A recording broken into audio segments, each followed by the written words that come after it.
all's well that ends well. Dramatis Personae, King of France, the Duke of Florence Bertram, Count of Roussillon Lafeu, an old lord Parolles, a follower of Bertram. 2 French lords, serving with Bertram. Steward, servant to the Countess of Roussillon. Lavache, a clown and servant to the Countess of Roussillon. A page, servant to the Countess of Roussillon. Countess of Roussillon, mother to Bertram. Helena, a gentlewoman protected by the Countess. A widow of Florence. Diana, daughter to the widow. Violenta, neighbor and friend to the widow. Mariana, neighbor and friend to the widow. Lords, officers, soldiers, etc., French and Florentine. Scene, Roussillon, Paris, Florence, Marseille. Act 1, Scene 1, Roussillon, the Count's palace. Enter Bertram, the Countess of Roussillon, Helena, and Lafeu, all in black. Countess, in delivering my son from me, I bury a second husband. Bertram, and I in going, madam, we pour my father's death anew, but I must attend his majesty's command, to whom I am now in ward, evermore in subjection. Lafeu, you shall find of the king a husband, madam, you, sir, a father. He that so generally is at all times good must of necessity hold his virtue to you, whose worthiness would stir it up where it wanted, rather than lack it where there is such abundance. Countess, what hope is there of his majesty's amendment? Lafeu, he hath abandoned his physicians, madam, under whose practices he hath persecuted time with hope, and finds no other advantage in the process but only the losing of hope by time. Countess, this young gentlewoman had a father, oh, that, had, how sad a passage, 'tis, whose skill was almost as great as his honesty, had it stretched so far, would have made nature immortal, and death should have play for lack of work, would, for the king's sake, he were living, I think it would be the death of the king's disease. Lafeu, how called you the man you speak of, madam? Countess, he was famous, sir, in his profession, and it was his great right to be so. Gerard de Narbonne. Lafeu, he was excellent indeed, madam, the king very lately spoke of him admiringly and mourningly. He was skillful enough to have lived still, if knowledge could be set up against mortality. Bertram, what is it, my good lord, the king languishes of? Lafeu, a fistula, my lord. Bertram, I heard not of it before. Lafeu, I would it were not notorious. Was this gentlewoman the daughter of Gerard de Narbonne? Countess, his sole child, my lord, and bequeathed to my overlooking. I have those hopes of her good that her education promises, her dispositions she inherits, which makes fair gifts fairer, for where an unclean mind carries virtuous qualities, their commendations go with pity. They are virtues and traitors too. In her they are the better for their simpleness. She derives her honesty, and achieves her goodness. Lafeu, your commendations, madam, get from her tears. Countess, 'tis the best brine a maiden can season her praise in. The remembrance of her father never approaches her heart, but the tyranny of her sorrows takes all livelihood from her cheek. No more of this, Helena, go to, no more, lest it be rather thought you affect a sorrow than to have. Helena, I do affect a sorrow indeed, but I have it too. Lafeu, moderate lamentation is the right of the dead, excessive grief the enemy to the living. Countess, if the living be enemy to the grief, the excess makes it soon mortal. Bertram, madam, I desire your holy wishes. Lafeu, how understand we that? Countess, be thou blessed, Bertram, and succeed thy father in manners, as in shape, thy blood and virtue contend for empire in thee, and thy goodness share with thy birthright. Love all, trust a few, do wrong to none, be able for thine enemy rather in power than use, and keep thy friend under thy own life's key. Be checked for silence, but never taxed for speech. What heaven more will, that thee may furnish, and my prayers pluck down, fall on thy head. Farewell, my lord, 'tis an unseasoned courtier. Good my lord, advise him. Lafeu, he cannot want the best that shall attend his love. Countess, heaven bless him. Farewell, Bertram. Exit Bertram. The best wishes that can be forged in your thoughts be servants to you. To Helena, be comfortable to my mother, your mistress, and make much of her. Lafeu, farewell, pretty lady, you must hold the credit of your father. Exeunt Bertram and Lafeu. Helena, oh, were that all? I think not on my father, and these great tears grace his remembrance more than those I shed for him. What was he like? I have forgot him. My imagination carries no favor int but Bertram's. I am undone. There is no living, none, if Bertram be away. 'Twere all one that I should love a bright particular star and think to wed it. He is so above me. In his bright radiance and collateral light must I be comforted, not in his sphere.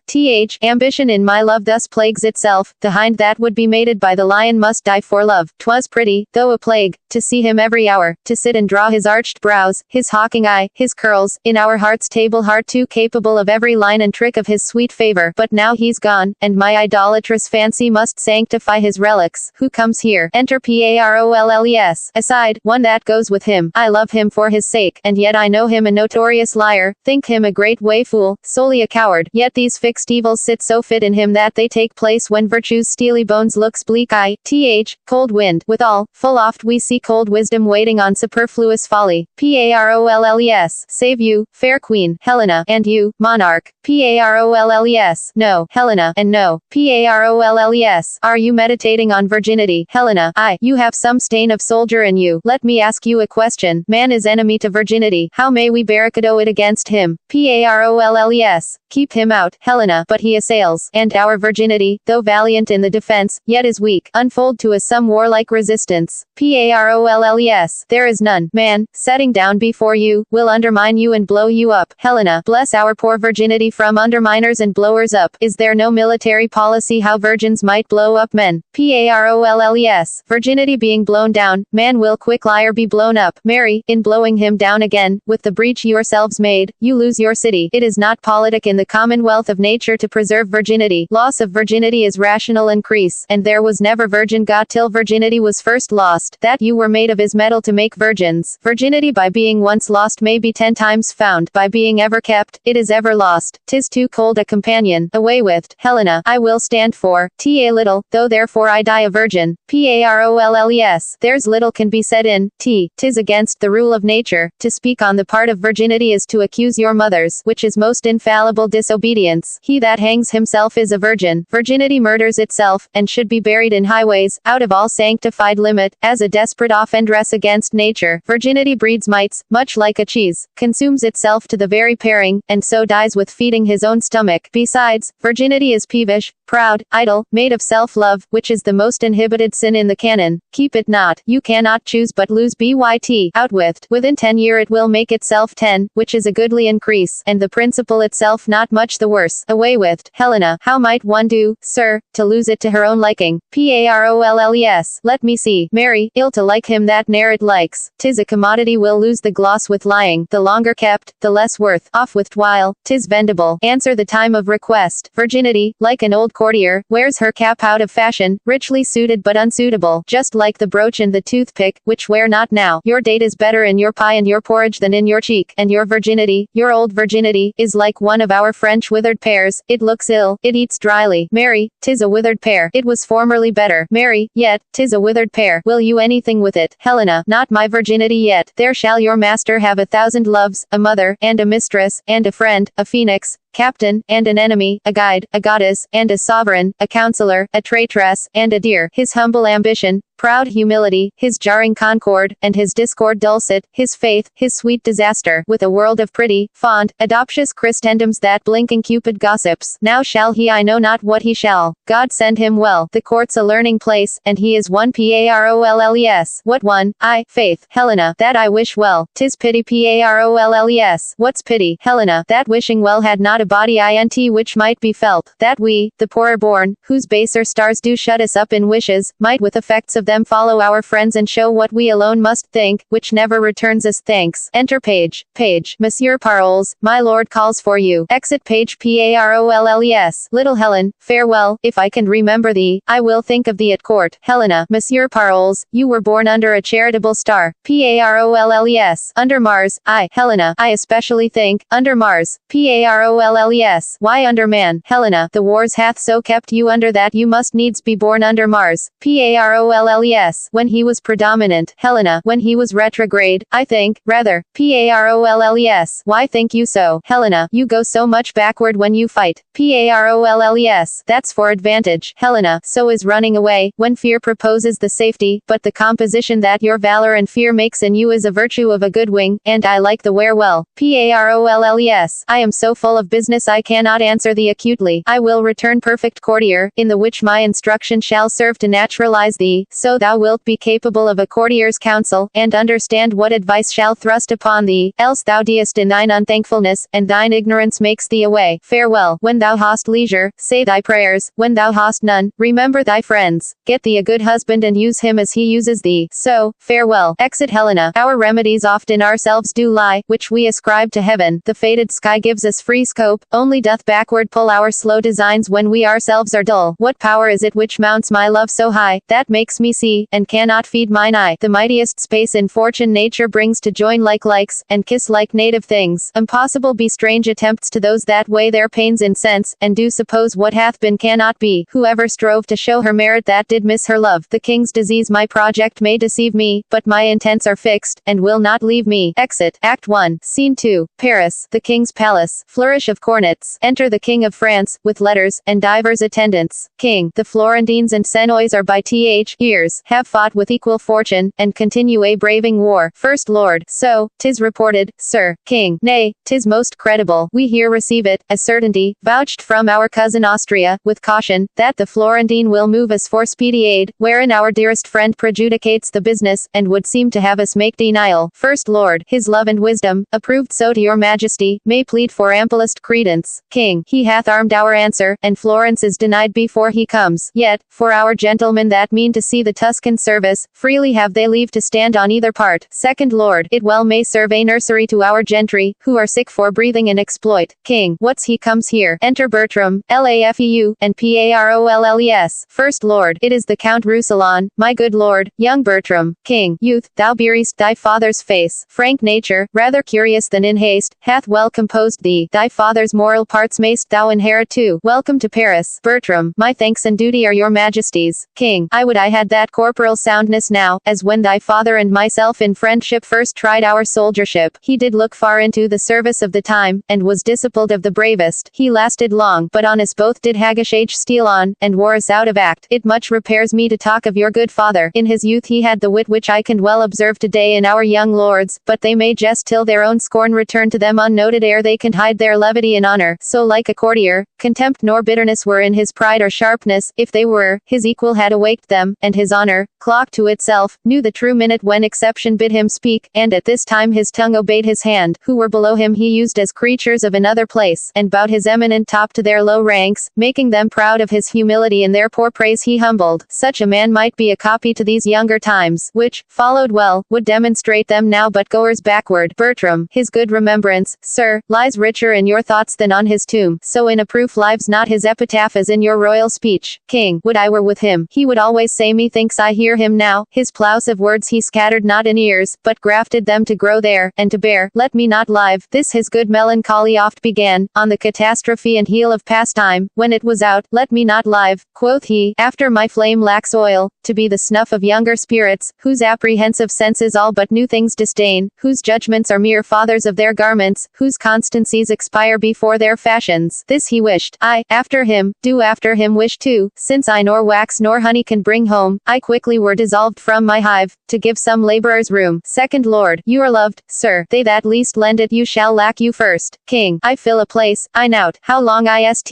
Count, since the physician at your father's died? He was much famed. Bertram. Some 6 months since, my lord. King. If he were living, I would try him yet lend me an arm. The rest have worn me out with several applications. Nature and sickness debated at their leisure. Welcome, Count. My son's no dearer. Bertram. Thank your majesty. Exeunt. Flourish. Act 1. Scene 3. Roussillon. The Count's palace. Enter Countess, Steward, and Clown. Countess. I will now hear, what say you of this gentlewoman? Steward. Madam, the care I have had to even your content I wish might be found in the calendar of my past endeavors, for then we wound our modesty, and make foul the clearness of our deservings, when of ourselves we publish them. Countess. What does this knave here? Get you gone. Sirrah. The complaints I have heard of you I do not all believe. 'Tis my slowness that I do not, for I know you lack not folly to commit them, and have ability enough to make such knaveries yours. Clown. 'Tis not unknown to you, madam, I am a poor fellow. Countess. Well, sir. Clown. No, madam, 'tis not so well that I am poor, though many of the rich are damned. damned, but if I may have your ladyship's goodwill to go to the world, I spill the woman and I will do as we may. Countess, wilt thou needs be a beggar? Clown, I do beg your goodwill in this case. Countess, in what case? Clown, in Icebull's case and mine own. Service is no heritage, and I think I shall never have the blessing of God till I have issue o' my body, for they say bames are blessings. Countess, tell me thy reason why thou wilt marry. Clown, my poor body, madam, requires it. I am driven on by the flesh, and he must needs go that the devil drives. Countess, is this all your worship's reason? Clown, faith, madam, I have other holy reasons, such as they are. Countess, may the world know them. Clown, I have been, madam, a wicked creature, as you and all flesh and blood are, and, indeed, I do marry that I may repent. Countess, thy marriage, sooner than thy wickedness. Clown, I am out o' friends, madam, and I hope to have friends for my wife's sake. Countess, such friends are thine enemies. Knave. Clown, yare shallow, madam, and great friends, for the knaves come to do that for me which I am aweary of. He that ears my land spares my team, and gives me leave to in the crop. If I be his cuckold, he's my drudge. He that comforts my wife is the cherisher of my flesh and blood. He that cherishes my flesh and blood loves my flesh and blood. He that loves my flesh and blood is my friend. Ergo, he that kisses my wife is my friend. If men could be contented to be what they are, there were no fear in marriage, for young Charbon the Puritan and old Poysam the Papist, howsome'er their hearts are severed in religion, their heads are both one, they may jowl horns together like any derai. Th. Heard. Countess, wilt thou ever be a foul-mouthed and calumnious knave? Clown, a prophet I, madam, and I speak the truth the next way, for I the ballad will repeat, which men full true shall find, your marriage comes by destiny, your cuckoo sings by kind. Countess, get you gone, sir, I'll talk with you more anon. Steward, may it please you, madam, that he bid Helen come to you, of her I am to speak. Countess, sirrah, tell my gentlewoman I would speak with her. Helen I mean. Clown, sings, was this fair face the cause? Quoth she, why the Grecians sacked Troy. Fond done fond, was this King Priam's joy. With that she sighed as she stood, with that she sighed as she stood, and gave this sentence then, among 9 bad if one be good, among 9 bad if one be good, there's yet one good in 10. Countess, what, 1 good in 10? You corrupt the song. Sirrah. Clown, 1 good woman in 10, madam, which is a purifying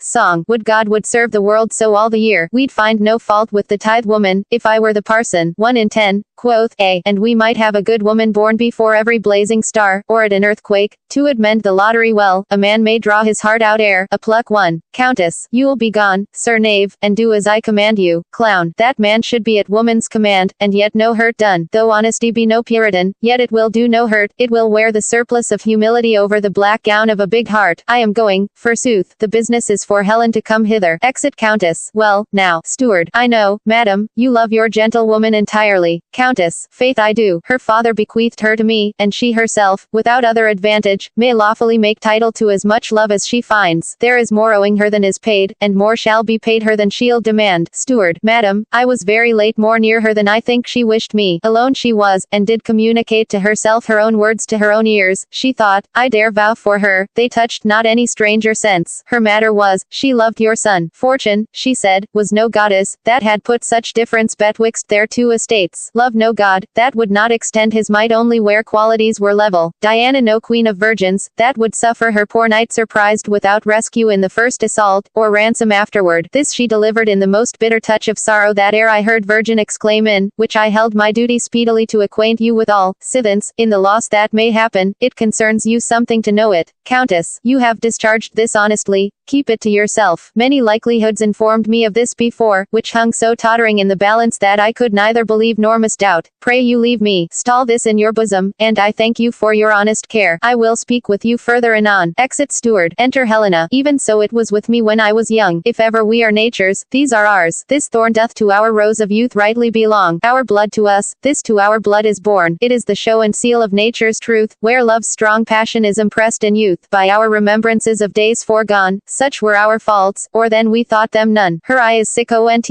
I observe her now. Helena, what is your pleasure, madam? Countess, you know, Helen, I am a mother to you. Helena, mine honorable mistress. Countess, nay, a mother. Why not a mother? When I said, a mother, methought you saw a serpent. What's in, mother, that you started it? I say I am your mother, and put you in the catalogue of those that were enwhelmed mine. 'Tis often seen adoption strives with nature, and choice breeds a native slip to us from foreign seeds. You ne'er oppressed me with a mother's groan, yet I expect express to you a mother's care. God's mercy, maiden, does it curd thy blood to say I am thy mother? What's the matter, that this distempered messenger of wet, the many-colored iris, rounds thine eye? Why, that you are my daughter, Helena, that I am not. Countess, I say I am your mother, Helena. Pardon, madam, the Count Roussillon cannot be my brother. I am from humble, he from honored name. No note upon my parents, his all noble. My master, my dear lord he is, and I his servant live, and will his vassal die. He must not be my brother, Countess, nor I your mother. Helena, you are my mother, madam. Would you were so that my lord your son were not my brother, indeed my mother, or were you both our mothers? I care no more for than I do for heaven, so I were not his sister, can't no other, but, I your daughter, he must be my brother. Countess, yes, Helen, you might be my daughter-in-law, God shield you mean it not, a daughter, and, mother, so strive upon your pulse. What, pale again, my fear hath catched your fondness, now I see the mistry of your loneliness, and find your salt tears head, now to all sense, 'tis gross you love my son, invention is ashamed, against the proclamation of thy passion, to say thou dost not, therefore tell me true, but tell me then, 'tis so, for, look, thy cheeks confess it,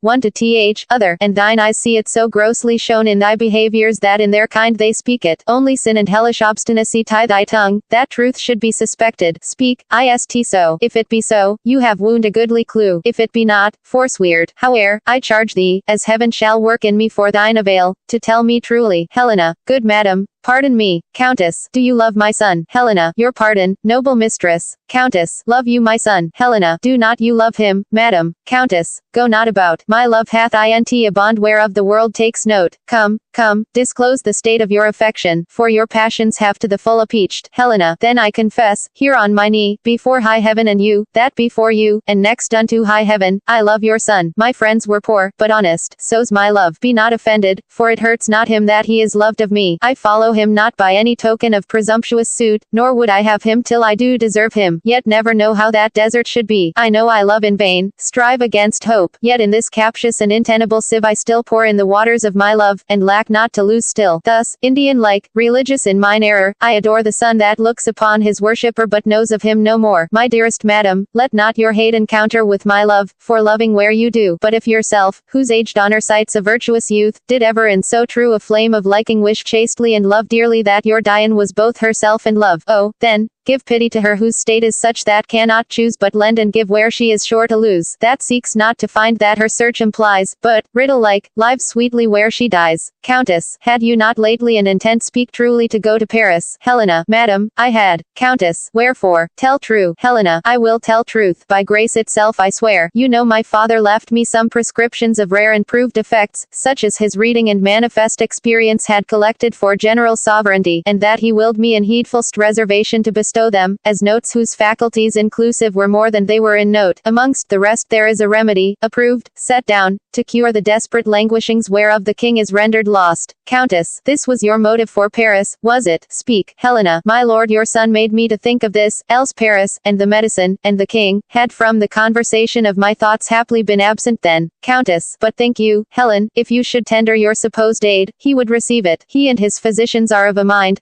that they cannot help him, that they cannot help. How shall they credit a poor unlearned virgin, when the schools, emboldened of their doctrine, have led off the danger to itself? Helena, there's something more than my father's skill, which was the greatest of his profession, that his good receipt shall for my legacy be sanctified by luckiest stars in heaven, and, would your honor but give me leave to try success, I'd venture the well-lost life of mine on his grace's cure, by such a day and hour. Countess, dost thou believe it? Helena, I, madam, knowingly. Countess, why, Helen, thou shalt have my leave and love, means and attendance, and my loving greetings to those of mine in court. I'll stay at home, and pray God's blessing into thy attempt. Be gone tomorrow, and be sure of this, what I can help thee to thou shalt not miss. Exeunt. Act 2. Scene 1. Paris, the king's palace. Flourish of cornets. Enter the king with divers young lords taking leave for the Florentine war. Bertram and Parolles. Attendants. King. Farewell, young lords, these warlike principles do not throw from you, and you, my lords, farewell, share the advice betwixt you, if both gain all, the gift doth stretch itself as 'tis received, and is enough for both. First Lord, 'tis our hope, sir, after well entered soldiers, to return and find your grace in health. King, no, no, it cannot be, and yet my heart will not confess he owes the malady that doth my life besiege. Farewell, young lords, whether I live or die, be you the sons of worthy Frenchmen, let higher Italy those baited that inherit but the fall of the last monarchy see that you come not to woo honor, but to wed it, when the bravest questant shrinks, find what you seek, that fame may cry you aloud. I say farewell. Second Lord, health, at your bidding, serve your majesty. King, those girls of Italy, take heed of them, they say our French lack language to deny, if they demand, beware of being captives before you serve both. Our hearts receive your warnings. King, farewell, to attendants, come hither to me. The king retires attended. First Lord, oh my sweet lord, that you will stay behind us. Parolles, 'tis not his fault, the spark. Second Lord, oh, 'tis brave wars. Parolles, most admirable. I have seen those wars. Bertram, I am commanded here and kept a coil with, too young, and next year, and 'tis too early. Parolles, and thy mind stand to,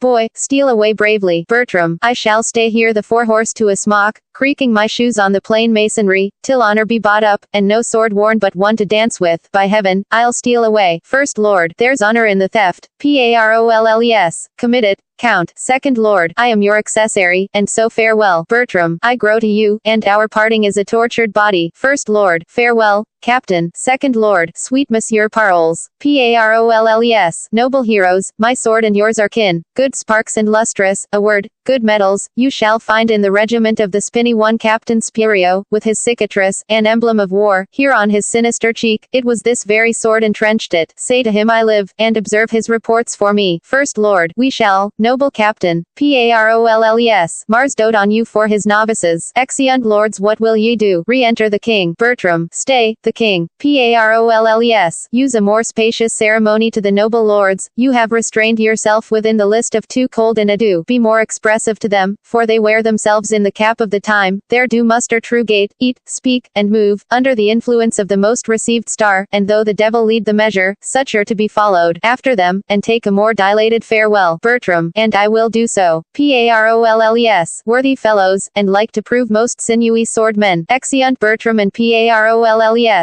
Enter Laefeu, kneeling, pardon, my lord, for me and for my tidings. King, I'll fee thee to stand up. Laefeu, then here's a man stands that has brought his pardon. I would you had kneeled, my lord, to ask me mercy, and that at my bidding you could so stand up. King, I would I had, so I had broke thy pate, and asked thee mercy for't. Laefeu, good faith, a cross. But, my good lord, 'tis thus, will you be cured of your infirmity? King, no. Laefeu, oh, will you eat no grapes, my royal fox? Yes, but you will my noble grapes, and if my royal fox could reach them, I have seen a medicine that's able to breathe life into a stone, quicken a rock, and make you dance canary with sprightly fire and motion, whose simple touch is powerful to erase King Pepin, nay, to give great Charlemagne a pen in's hand and write to her a love line. King, what her is this? Laefeu, why, doctor she, my lord, there's one arrived, if you will see her. Now, by my faith and honor, if seriously I may convey my thoughts in this my light deliverance, I have spoke with one that in her sex, her years, profession, wisdom, and constancy, hath amazed me more than I dare blame my weakness. Will you see her, for that is her demand, and know her business. That done, laugh well at me, king. Now, good Laefeu, bring in the admiration, that we with the may spend our wonder too, or take off thine by wondering how thou tookst it. Laefeu, nay, I'll fit you, and not be all day neither. Exit Laefeu king. Thus he his special nothing ever prologues. Re-enter Laefeu with Helena. Laefeu, nay, come your ways, king. This haste hath wings indeed. Laefeu, nay, come your ways. This is his majesty. Say your mind to him. A traitor you do look like, but such traitors his majesty seldom fears. I am Cressid's uncle, that dare leave two together. Fare you well. Exit king. Now, fair one, does your business follow us? Helena, I, my good lord, Gerard de Narbon was my father, in what he did profess, well found. King, I knew him. Helena, the rather will I spare my praises towards him. Knowing him is enough. On's bed of death many receipts he gave me, chiefly one, which, as the dearest issue of his practice, and of of his old experience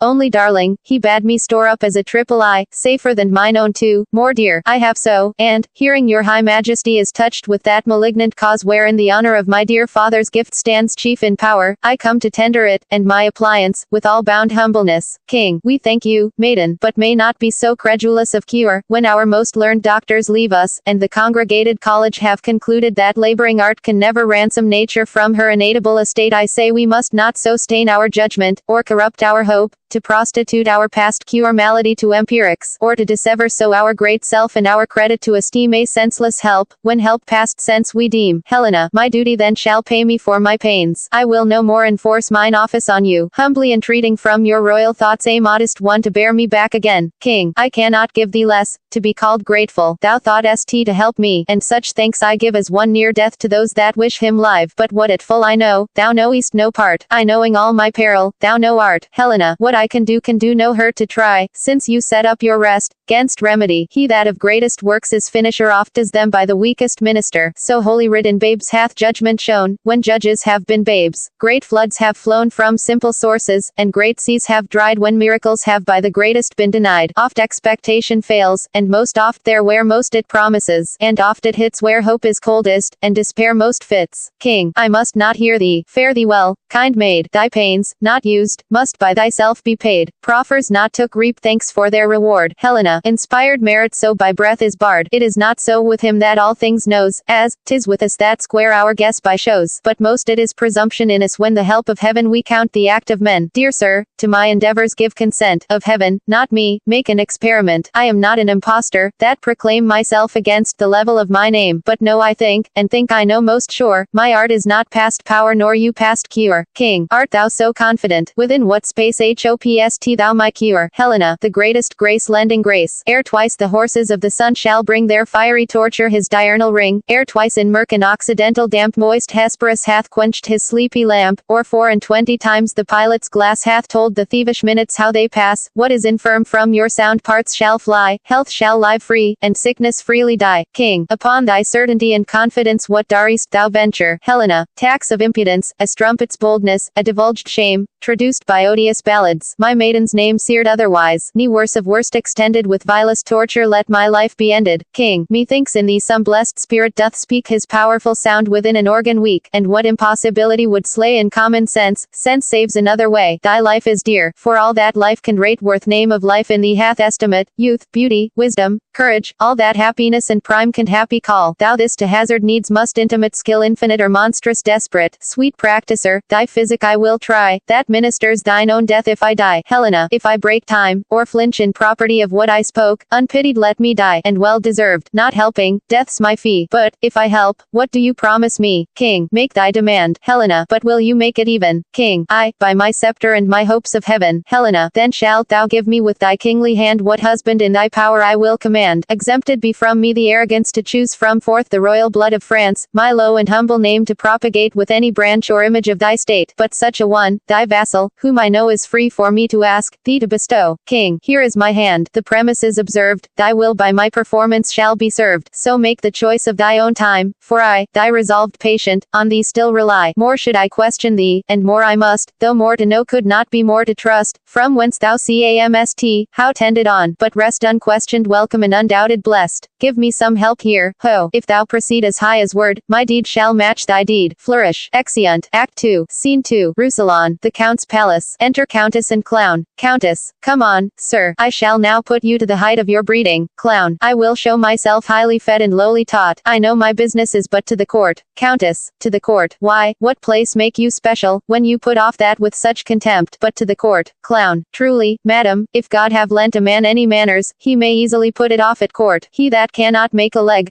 put off's cap, kiss his hand, and say nothing, has neither leg, hands, lip, nor cap, and indeed such a fellow, to say precisely, were not for the court, but for me, I have an answer will serve all men. Countess, Mary, that's a bountiful answer that fits all questions. Clown, it is like a barber's chair, that fits all buttocks, the pin buttock, the quatch buttock, the brawn buttock, or any buttock. Countess, will your answer serve fit to all questions? Clown, as fit as 10 groats is for the hand of an attorney, as your French crown for your taffety punk, as Tibbs rush for Tom's forefinger, sir, as a pancake for Shrove Tuesday, a Morris for Mayday, as the nail to his hole, the cuckold to his horn, as a scolding queen to a wrangling knave, as the nun's lip to the friar's mouth, nay, as the pudding to his skin. Countess, have you, I say, an answer of such fitness for all questions? Clown, from below your duke to beneath your constable, it will fit any question. Countess, it must be an answer of most monstrous size that must fit all demands. Clown, but a trifle neither, in good faith, if the learned should speak truth of it. Here it is, and all that belongs t.o.t. Ask me if I am a courtier, it shall do you no harm to learn. Countess, to be young again, if we could, I will be a fool in question, hoping to be the wiser by your answer. I pray you, sir, are you a courtier? Clown, oh lord, sir, there's a simple putting off. More, 100 of them. Countess, sir, I am a poor friend of yours, that loves you. Clown, oh lord, sir, thick,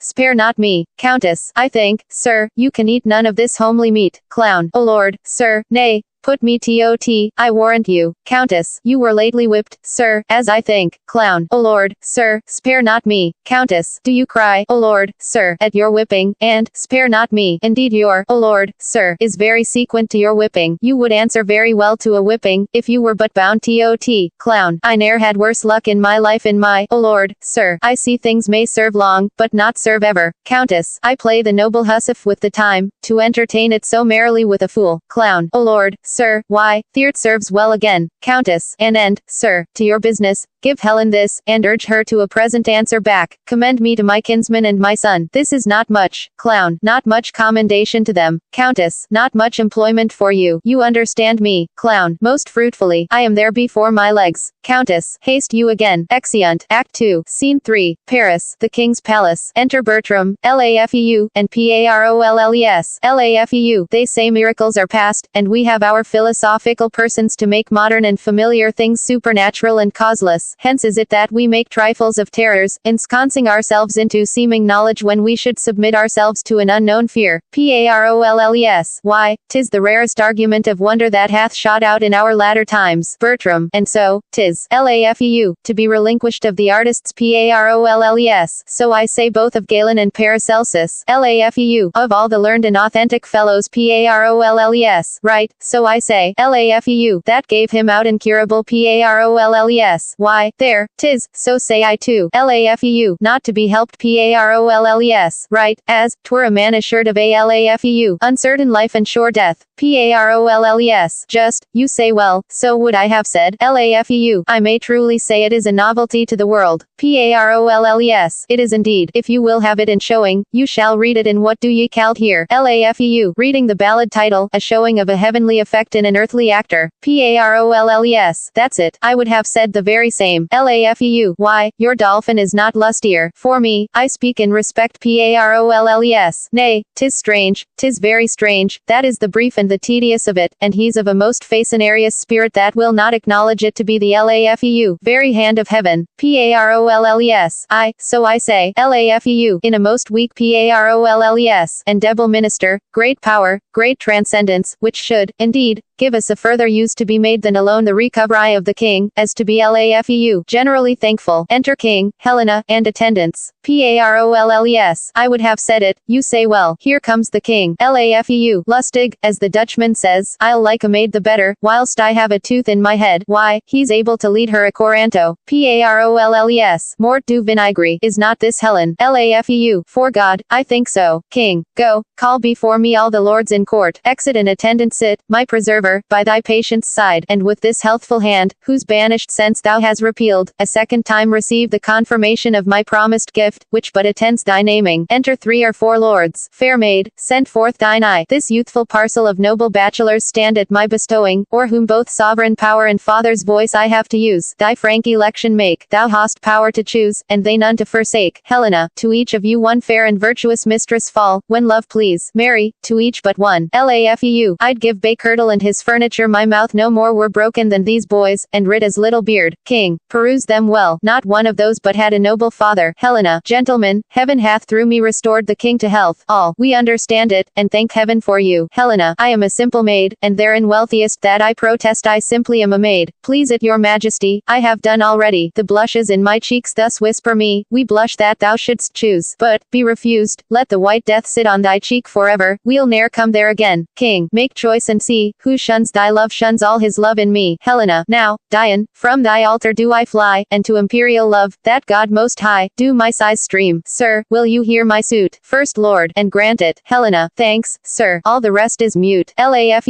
I had rather be in this choice than throw aims ace for my life. Helena, the honor, sir, that flames in your fair eyes, before I speak, too threateningly replies. Love make your fortunes 20 times above her that so wishes, and her humble love. Second Lord, no better, if you please. Helena, my wish receive, which great love grant, and so I take my leave. Laugh, do all they deny her, and they were sons of mine I'd have them whipped, or I would send them to Turk to make eunuchs of. Helena, be not afraid that I your hand should take. I'll never do you wrong for your own sake. Blessing upon your vows, and in your bed find fairer fortune, if you ever wed. Laugh, these boys are boys of ice. They'll none have her. Sure, they are bastards to the English. The French ne'er got. Helena, you are too young, too happy, and too good, to make yourself a son out of my blood. Fourth Lord, fair one, I think not so. Laugh, there's one grape yet. I am sure thy father drunk wine, but if thou beest not an ass, I am a youth of 14. I have known thee already. Helena, to Bertram, I dare not say I take you, but I give me and my service, ever whilst I live, into your guiding power. This is the man, King. Why, then, young Bertram, take her, she's thy wife. Bertram, my wife, my liege, I shall beseech your highness, in such a business give me leave to use the help of mine own eyes. King, knowest thou not, Bertram, what she has done for me? Bertram, yes, my good lord, but never hope to know why I should marry her. King, thou knowest she has raised me from my sickly bed. Bertram, but follows it, my lord, to bring me down must answer for your raising. I know her well, she had her breeding at my father's charge, a poor physician's daughter my wife. Disdain rather corrupt me ever. King, 'tis only title thou disdainest in her, the which I can build up. Strange is it that our bloods, of color, weight, and heat, poured all together, would quite confound distinction, yet stand off in differences so mighty. If she be all that is virtuous save what thou dislikest, a poor physician's daughter thou dislikest of virtue for the name, but do not so. From lowest place when virtuous things proceed, the place is dignified by the door's deed, where great additions swells, and virtue none, it is a dropseed honor. Good alone is good without a name. Vileness is so, the property by what it is should go, not by the title. She is young, wise, fair, in these to nature she's immediate heir, and these breed honor. That is honor's scorn which challenges itself as honors born and is not like the sire. Honors thrive when rather from our acts we them derive than our foregoers. The mere word's a slave, debauched on every tomb, on every grave a lying trophy, and as oft as dumb where dust and damned oblivion is the tomb of honored bones indeed. What should be said? If thou canst like this creature as a maid, I can create the rest. Virtue and she is her own dower, honor and wealth from me. Bertram, I cannot love her, nor will strive to do. King, thou wrongest thyself, if thou shouldst strive to choose. Helena, that you are well restored, my lord, I'm glad. Let the rest go. King, my honor's at the stake, which to defeat, I must produce my power. Here, take her hand. Proud scornful boy, unworthy this good gift, that dost in vile misprision shackle up my love and her desert, that canst not dream we, poising us in her defective scale, shall weigh thee to the beam, that wilt not know it is in us to plant thine honor where we please to have it grow. Check thy contempt, obey our will, which travails in thy good, believe not thy disdain, but presently do thine own fortunes that obedient right which both thy duty owes and our power claims, or I will throw thee from my care forever into the staggers and the careless lapse of youth and ignorance, both my revenge and hate loosing upon thee in the name of justice, without all terms of pity. Speak thine answer. Bertram, pardon, my gracious lord, for I submit my fancy to your eyes. When I consider what great creation and what dole of honor flies where you bid it, I find that she which late was in my nobler thoughts most base is now the praised of the king, who, so ennobled, is as 'twere born so. King, take her by the hand, and tell her she is thine, to whom I promise a counterpoise, if not to thy estate a balance more replete. Bertram, I take her hand. King, good fortune and the favor of the king smile upon this contract, whose ceremony shall seem expedient on the now born brief, and be performed tonight. The solemn feast shall more attend upon the coming space, expecting absent friends, as thou lovest her, thy loves to me religious, else, does err, exeunt all but Laugh and Parolles who stay behind, commenting of this wedding. Laugh, do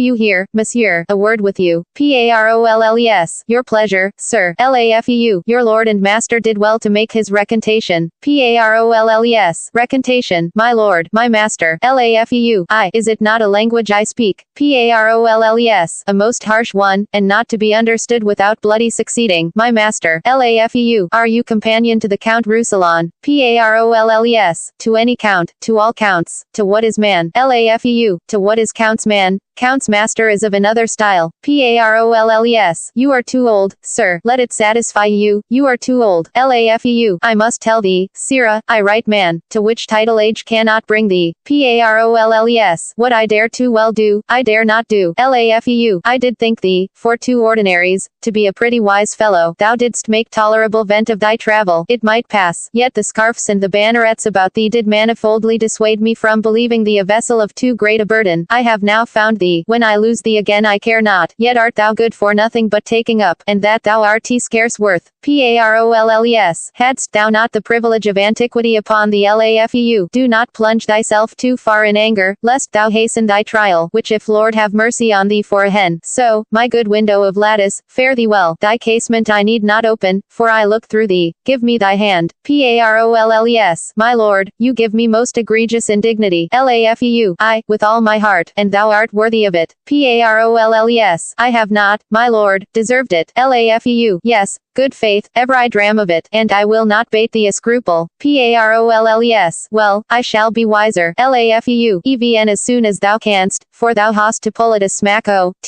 contrary, if ever thou be bound in thy scarf and beaten, thou shalt find what it is to be proud of thy bondage. I have a desire to hold my acquaintance with thee, or rather my knowledge, that I may say in the default, he is a man I know. Parolles. My lord, you do me most insupportable vexation. Lafeu. I would it were hell pains for thy sake, and my poor doing eternal. For doing I am past, as I will by thee, in what motion age will give me leave. Exit. Parolles. Well, thou hast a son shall take this disgrace off me, scurvy, old, filthy, scurvy lord. Well, I must be patient. There is no fettering of authority. I'll beat him, by my life, if I can meet him with any convenience, and he were double and double a lord. I'll have no more pity of his age than I would have of I'll beat him, and if I could but meet him again. Re-enter Lafeu. Lafeu. Sirrah, your lord and master's married. There's news for you. You have a new mistress. Parolles. I most unfeignedly beseech your lordship to make some reservation of your wrongs. He is my good lord, whom I serve above is my master. Lafeu. Who? God. Parolles. I, sir. Lafeu. The devil it is that's thy master. Why dost thou garter up thy arms this fashion? Dost make hose of thy sleeves? Do other servants so? Thou wert best set thy lower part where thy nose stands. By mine honor, if I were but 2 hours younger, I'd beat thee. Methinks thou art a general offense, and every man should beat thee. I think thou wast created for men to breathe themselves upon thee. Parolles. This is hard and undeserved measure, my lord. Lafeu. Go to, sir, you were beaten in Italy for picking a kernel out of a pomegranate. You are a vagabond, and no true traveler. You are more saucy with lords and honorable personages than the commission of your birth and virtue gives you heraldry. You are not worth another word, else I'd call you knave. I leave you. Exit. Enter Bertram. Parolles. Good, very good, it is so then. Good, very good, let it be concealed a while. Bertram. Undone, and forfeited to cares forever. Parolles. What's the matter, sweetheart? Bertram. Although before the solemn priest I have sworn, I will not bed her. Parolles. What, sweetheart? Bertram. Oh my paroles, they have married me. I'll to the Tuscan wars, and never bed her. Parolles. France is a dog hole, and it no more merits the tread of a man's foot. To wars. Bertram. There's letters from my mother. What import is I know not yet. Parolles. That would be known. To wars, my boy. To wars. He wears his honor in a box and seen that hugs his kiki viki here at home, spending his manly marrow in her arms, which should sustain the bound and high curvet of Mars's fiery steed. To other regions, France is a stable, we that dwell in jades. Therefore, to war. Bertram. It shall be so. I'll send her to my house, acquaint my mother with my hate to her, and wherefore I am fled, write to the king that which I durst not speak. His present gift shall furnish me to those Italian fields where noble fellows strike. War is no strife to the dark house and the detested wife. Parolles. Will this capriccio hold in thee? Art sure. Bertram. Go with me to my chamber and advise me. I'll send her straight away. Tomorrow I'll to the wars, she to her single sorrow. Parolles. Why, these balls bound, there's noise in it. 'Tis hard, a young man married is a man that's marred. Therefore away, and leave her bravely. go. The king has done you wrong, but, hush, 'tis so. Exeunt. Act 2. Scene 4. Paris. The king's palace. Enter Helena and Clown. Helena, my mother greets me kindly. Is she well? Clown, she is not well, but yet she has her health. She's very merry, but yet she is not well. But thanks be given, she's very well, and wants nothing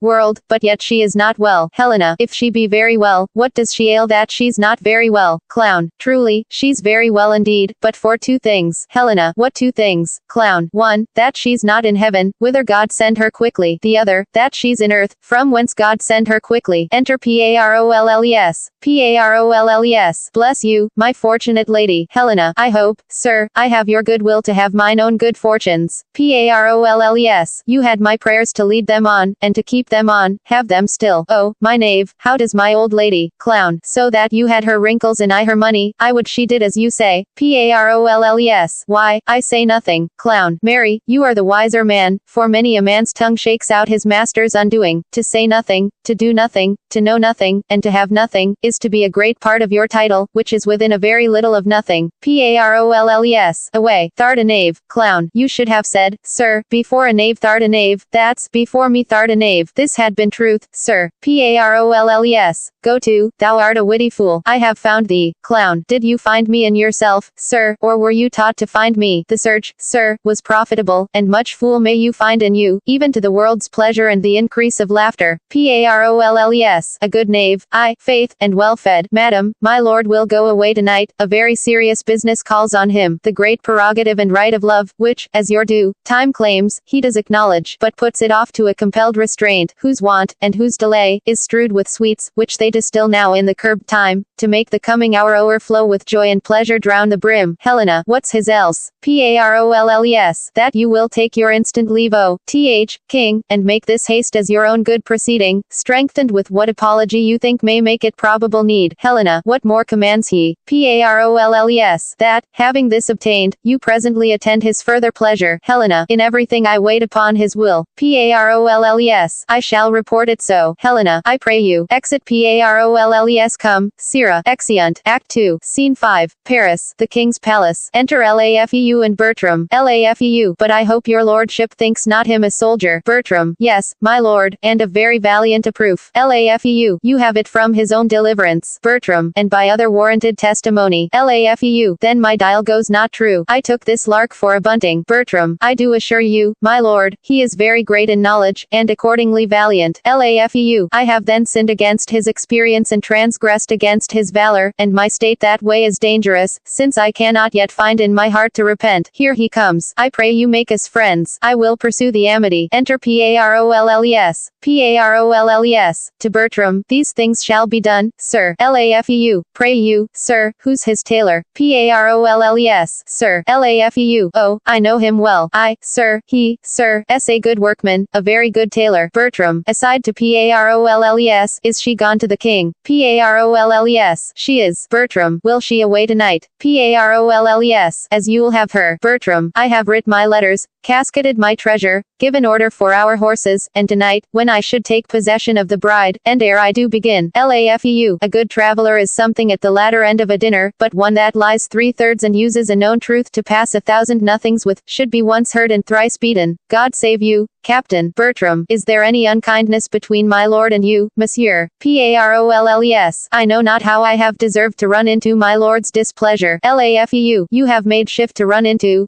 boots and spurs and all, like him that leapt into the custard, and out of it you'll run again, rather than suffer question for your residence. Bertram. It may be you have mistaken him, my lord. Laufeu. And shall do so ever, though I took him at's prayers. Fare you well, my lord, and believe this of me, there can be no kernel in this light nut, the soul of this man is his clothes. Trust him not in matter of heavy consequence. I have kept of them tame, and know their natures. Farewell, monsieur. I have spoken better of you than you have or will to deserve at my hand, but we must do good against evil. Exit Parolles. An idle lord, I swear. Bertram. I think so. Parolles. Why, do you not know him? Bertram. Yes, I do know him well, and common speech gives him a worthy pass. Here comes my clog. Enter Helena. Helena. I have, sir, as I was commanded from you, spoke with the king, and have procured his leave leave for present parting, only he desires some private speech with you. Bertram, I shall obey his will. You must not marvel, Helen, at my course, which holds not color with the time, nor does the ministration and required office on my particular. Prepared I was not for such a business, therefore am I found so much unsettled. This drives me to entreat you that presently you take your way for home, and rather muse than ask why I entreat you, for my respects are better than they seem, and my appointments have in them a need greater than shows itself at the first view to you that know them not. This to my mother, giving a letter, 'twill be 2 days ere I shall see you, so I leave you to your wisdom. Helena, sir, I can nothing say but that I am your most obedient servant. Bertram, come, no more of that. Helena, and ever shall with true observance seek to eke out that wherein toward me my homely stars have failed to equal my great fortune. Bertram, let that go. My haste is very great. Farewell, Hie home. Helena, pray, sir, your pardon. Bertram, well, what would you say? Helena, I am not worthy of the wealth I owe, nor dare I say, 'tis mine, and yet it is. But, like a timorous thief, most fain would steal what lot is vouch mine own. Bertram, what would you have? Helena, something, and scarce so much, nothing, indeed. I would not tell you what I would, my lord. Faith, yes, strangers and foes do sunder and not kiss. Bertram, I pray you, stay not, but in haste to horse. Helena, I shall not break your bidding, good my lord. Bertram, where are my other men, monsieur? Farewell. Exit Helena, go thou toward home, where I will never come whilst I can shake my sword or hear the drum. Away, and for our flight. Parolles. Bravely, Correggio. Exeunt. Act 3. Scene 1. Florence. The Duke's palace. Flourish. Enter the Duke of Florence, attended, 2 French lords, with a troop of soldiers. Duke, so that, from point to point, now have you here the fundamental reasons of this war, whose great decision hath much blood let forth and more thirsts after. First Lord, holy seems the quarrel upon your grace's part, black and fearful on the opposer. Duke, therefore we marvel much our cousin France would in so just a business shut his bosom against our borrowing prayers. Second Lord, good my lord, the reasons of our state I cannot yield, but like a common and an outward man that the great figure of a council frames by self-unable motion, therefore dare not say what I think of it, since I have found myself in my uncertain grounds to fail as often as I guessed. Duke, be it his pleasure. First Lord, but I am sure the younger of our nature, that surfeit on their ease, will day by day come here for physic. Duke, welcome shall they be, and all the honors that can fly from us shall on them settle. You know your place as well, when better fall, for your avails they fell. Tomorrow to th. Field. Flourish. Exeunt. Act 3. Scene 2. Roussillon. The Count's palace. Enter Countess and Clown. Countess, it hath happened all as I would have had it, save that he comes not along with her. Clown, by my troth, I take my young lord to be a very melancholy man. Countess, by what observance, I pray you? Clown, why, he will look upon his boot and sing, mend the ruff and sing, ask questions and sing,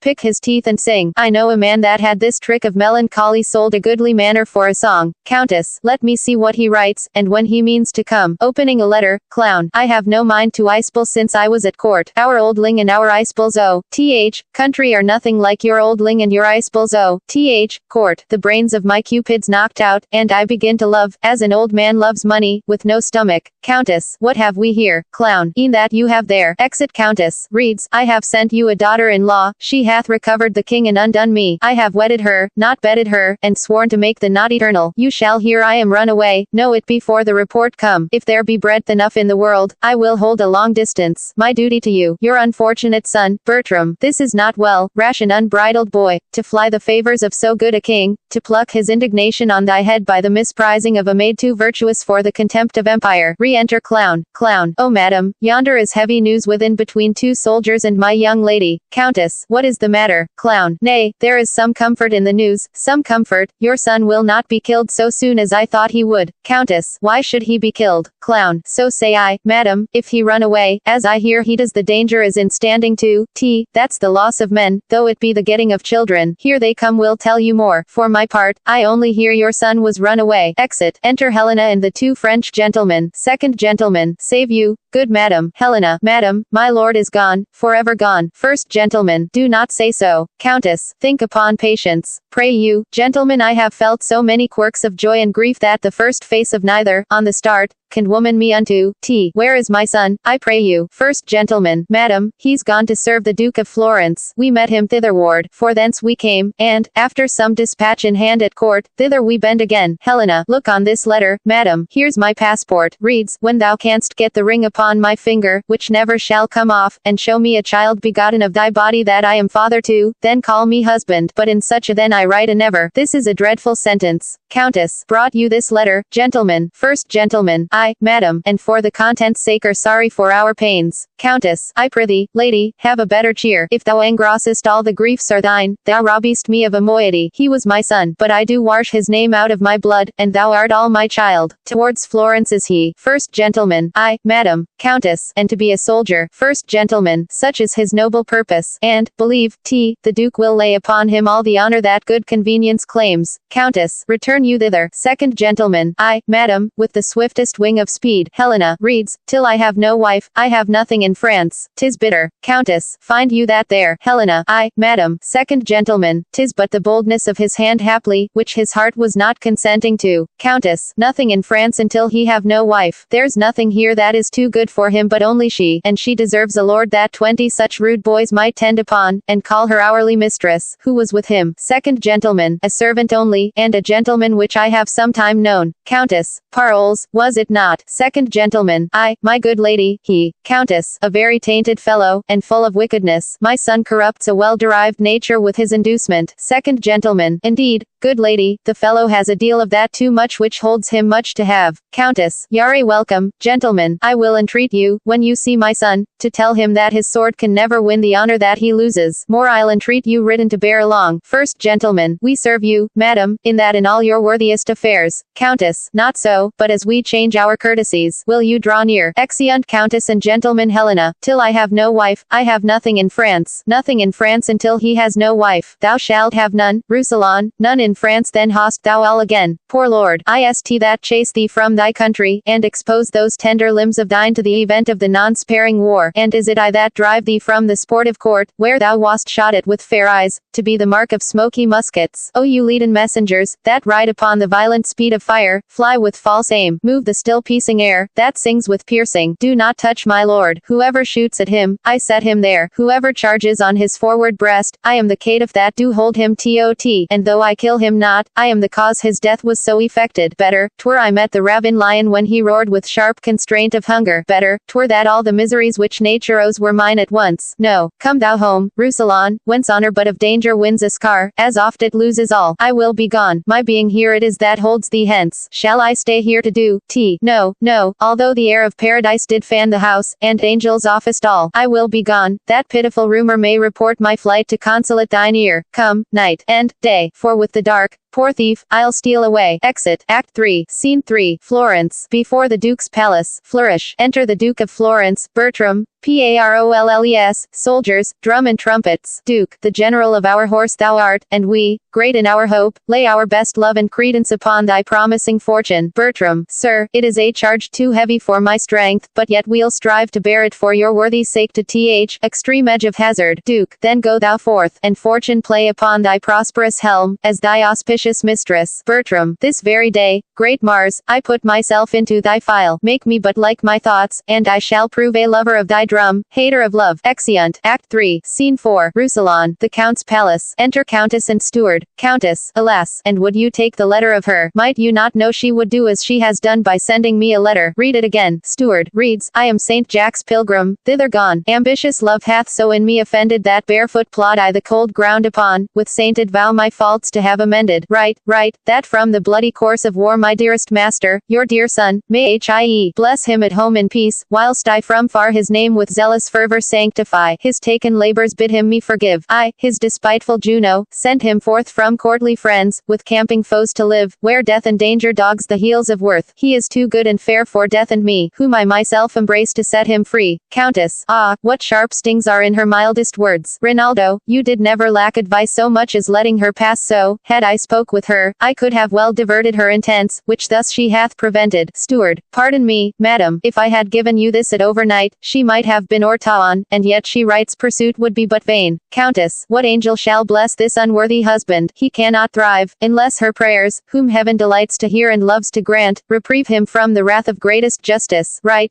Rinaldo, to this unworthy husband of his wife, let every word weigh heavy of her worth that he does weigh too light. My greatest grief, though little he do feel it, set down sharply, dispatch the most convenient messenger. When haply he shall hear that she is gone he will return, and hope I may that she, hearing so much, will speed her foot again, led hither by pure love. Which of them both is dearest to me I have no skill in sense to make distinction. Provide this messenger. My heart is heavy, and mine age is weak. Grief would have tears, and sorrow bids me speak. Exeunt. Act 3, Scene 5. Without the walls of Florence a tucket afar off, enter an old widow of Florence, her daughter Diana, Violenta, and Mariana, with other citizens. Widow. Nay, come, for if they do approach the city we shall lose all the sight. Diana. They say the French count has done most honorable service. Widow. It is reported that he has taken their greatest commander, and that with his own hand he slew the duke's brother. Tucket. We have lost our labor, they are gone a contrary way. Hark, you may know by their trumpets. Mariana. Come, let's return again, and suffice ourselves with the report of it. Well, Diana, take heed of this French earl, the honor of a maid is her name, and no legacy is so rich as honesty. Widow. I have told my neighbor how you have been solicited by a gentleman his companion. Mariana. I know that knave, hang him. One Parolles, a filthy officer he is in those suggestions for the young earl. Beware of them. Diana. Their promises, enticements, oaths, tokens, and all these engines of lust, are not the things they go under. Many a maid hath been seduced by them, and the misery is, example, that so terrible shows in the wreck of maidenhood, cannot for all that dissuade succession, but that they are limed with the twigs that threatens them. I hope I need not to advise you further, but I hope your own grace will keep you where you are, though there were no further danger known but the modesty which is so lost. Diana. You shall not need to fear me. Enter Helena in the dress of a pilgrim. Widow. I hope so. Look, here comes a pilgrim. I know she will lie at my house. Thither they send one another. I'll question her. God save you.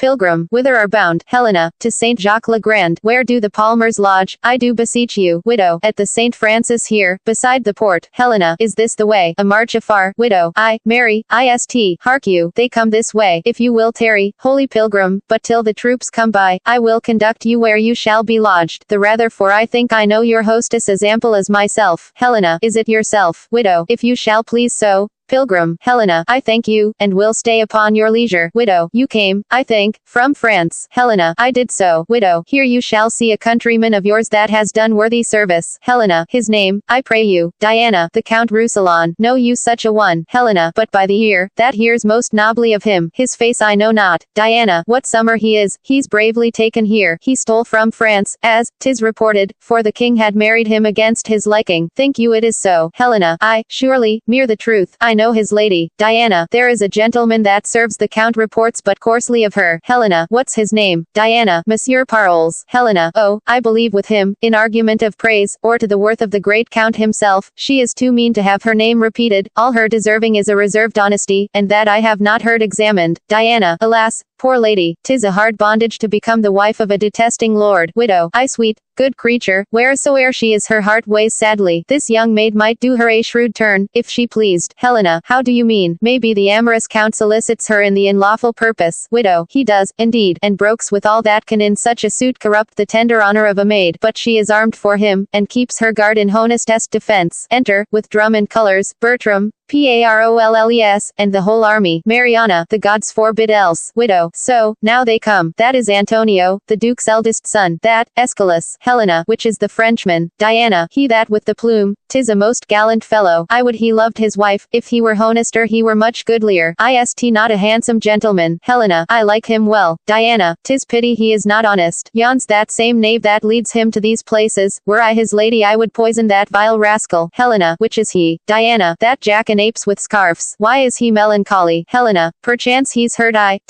battle. Parolles. Lose our drum. Well, Mariana. He's shrewdly vexed at something. Look, he has spied us. Widow. Mary. Hang you, Mariana, and your courtesy, for a ring carrier. Exeunt Bertram, Parolles, and army. Widow. The troop is past. Come, Pilgrim, I will bring you where you shall host of enjoined penitents there's 4 or 5, to great Saint Jacques bound, already at my house. Helena, I humbly thank you. Please it this matron and this gentle maid to eat with us tonight, the charge in thanking shall be for me, and, to requite you further, I will bestow some precepts of this virgin, worthy the note. Both, we'll take your offer kindly. Exeunt. Act 3, Scene 6. Camp before Florence. Enter Bertram, and the 2 French lords. Second Lord, nay, good my lord, put him tot, let him have his way. First Lord, if your lordship find him not a hiding, hold me no more in your respect. Second Lord, on my life, my lord, a bubble. Bertram, do you think I am so far deceived in him? Second Lord, believe it, my lord, in mine own direct knowledge, without any malice, but to speak of him as my kinsman, he's a most notable coward, an infinite and endless liar, an hourly promise breaker, the owner of no one good quality worthy your lordship's entertainment. First Lord, it were fit you knew him, lest, reposing too far in his virtue,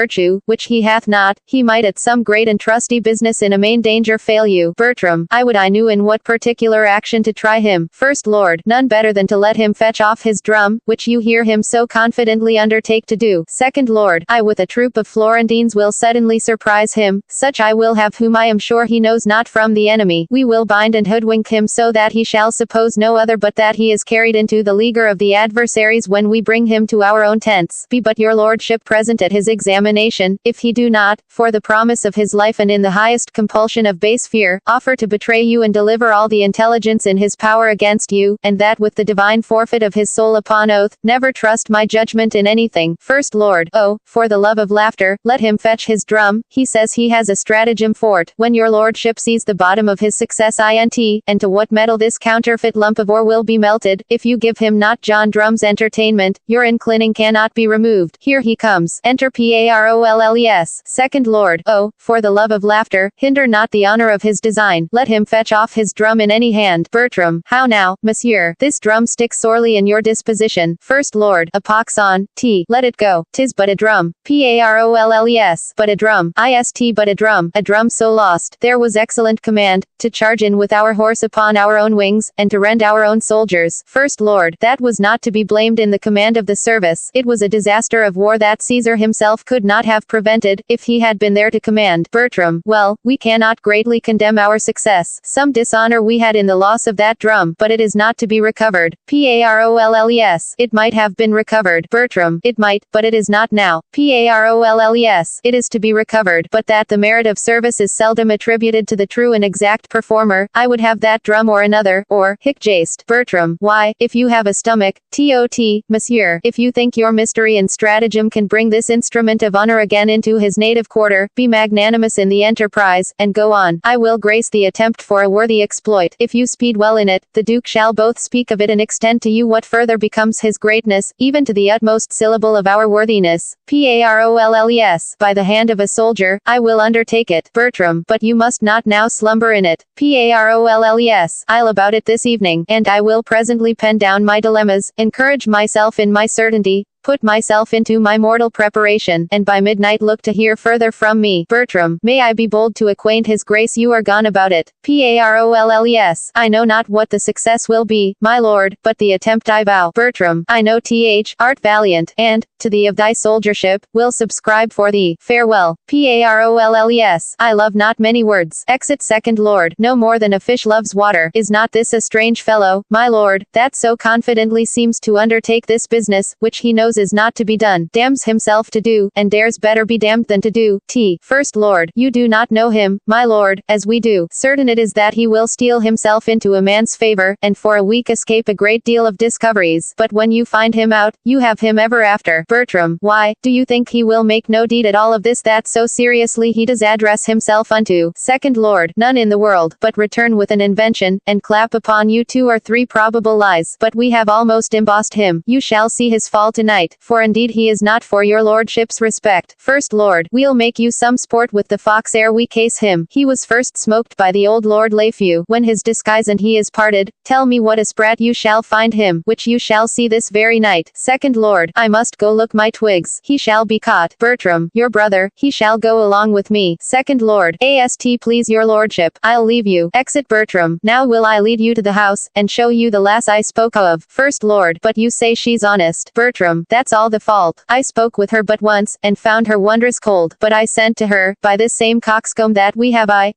wind, tokens and letters which she did resend, and this is all I have done. She's a fair creature. Will you go see her? First Lord, with all my heart, my lord. Exeunt. Act 3, Scene 7, Florence, the widow's house. Enter Helena and widow. Helena, if you misdoubt me that I am not she, I know not how I shall assure you further, but I shall lose the grounds I work upon. Widow, though my estate be fallen, I was well born, nothing acquainted with these businesses, and would not put my reputation now in any staining act. Helena, nor would I wish you. First give me trust the count he is my husband, and what to your sworn counsel I have spoken is so from word to word, and then you cannot, by the good aid that I of you shall borrow, err in bestowing it. Widow, I should believe you, for you have showed me that which well approves your great in fortune. Helena, take this purse of gold, and let me by your friendly help thus far, which I will overpay and pay again when I have found it. The count he woos your daughter lays down his wanton siege before her beauty, resolved to carry her. Let her in fine consent, as we'll direct her how, 'tis best to bear it. Now his important blood will not deny that she'll demand. A ring the county wears that downward hath succeeded in his house from son to son some 4 or 5 descents since the first father wore it. This ring he holds in most rich choice, yet, in his idle fire, to buy his will, it would not seem too dear, howe'er repented after. Widow, now I see the bottom of your purpose. Helena, you see it lawful then. It is no more but that your daughter, ere she seems as one, desires this ring, appoints him an encounter, in fine, delivers me to fill the time, herself most chastely absent. After this, to marry her, I'll add 3,000 crowns to what is past already. Widow, I have yielded. Instruct my daughter how she shall persever, that time and place with this deceit so lawful may prove coherent. Every night he comes with musics of all sorts, and songs composed to her unworthiness. It nothing steads us to chide him from our eaves, for he persists as if his life lay on.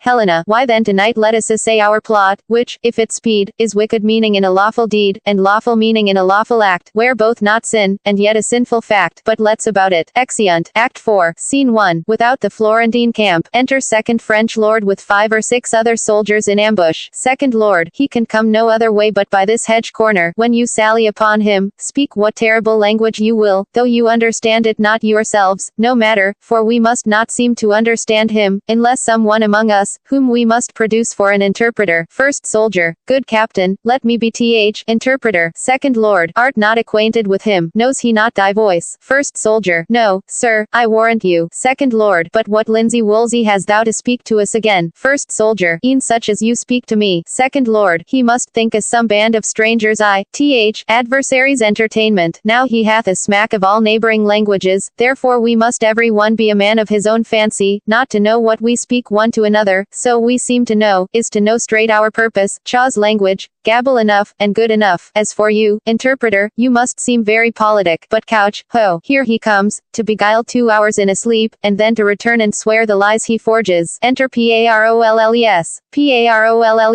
10 o'clock. Within these 3 hours, 'twill be time enough to go home. What shall I say I have done? It must be a very plowsive invention that carries it. They begin to smoke me, and disgraces have of late knocked too often at my door. I find my tongue is too foolhardy, but my heart hath the fear of Mars before it, and of his creatures, not daring the reports of my tongue. Second Lord, this is the first truth that ere thine own tongue was guilty of. Parolles. What the devil should move me to undertake the recovery of this drum, being not ignorant of the impossibility, and knowing I had no such purpose, I must give myself some hurts, and say I got them in exploit. Yet slight ones will not carry it. They will say, came you off with so little, and great ones I dare not give. Wherefore, what's the instance? Tongue, I must put you into a butter woman's mouth, and buy myself another of Bajazet's mule, if you prattle me into these perils. Second Lord, is it possible he should know what he is, and be that he is? Parolles. I would the cutting of my garments would serve the turn, or the breaking of my Spanish sword. Second Lord, we cannot afford you so. Parolles. Or the bearing of my beard, and to say it was in stratagem. Second Lord, 'twould not do. Parolles. Or to drown my clothes, and say I was stripped. Second Lord, hardly serve. Parolles. Though I swore I leapt from the window of the citadel. Second Lord, how deep? Parolles. 30 fathom. Second Lord, 3 great oaths would scarce make that be believed. Parolles. I would I had any drum of the enemies, I would swear I recovered it. Second Lord, you shall hear one anon. Alarum within. Parolles. A drum now of the enemies. Second Lord, Throca movusis, cargo,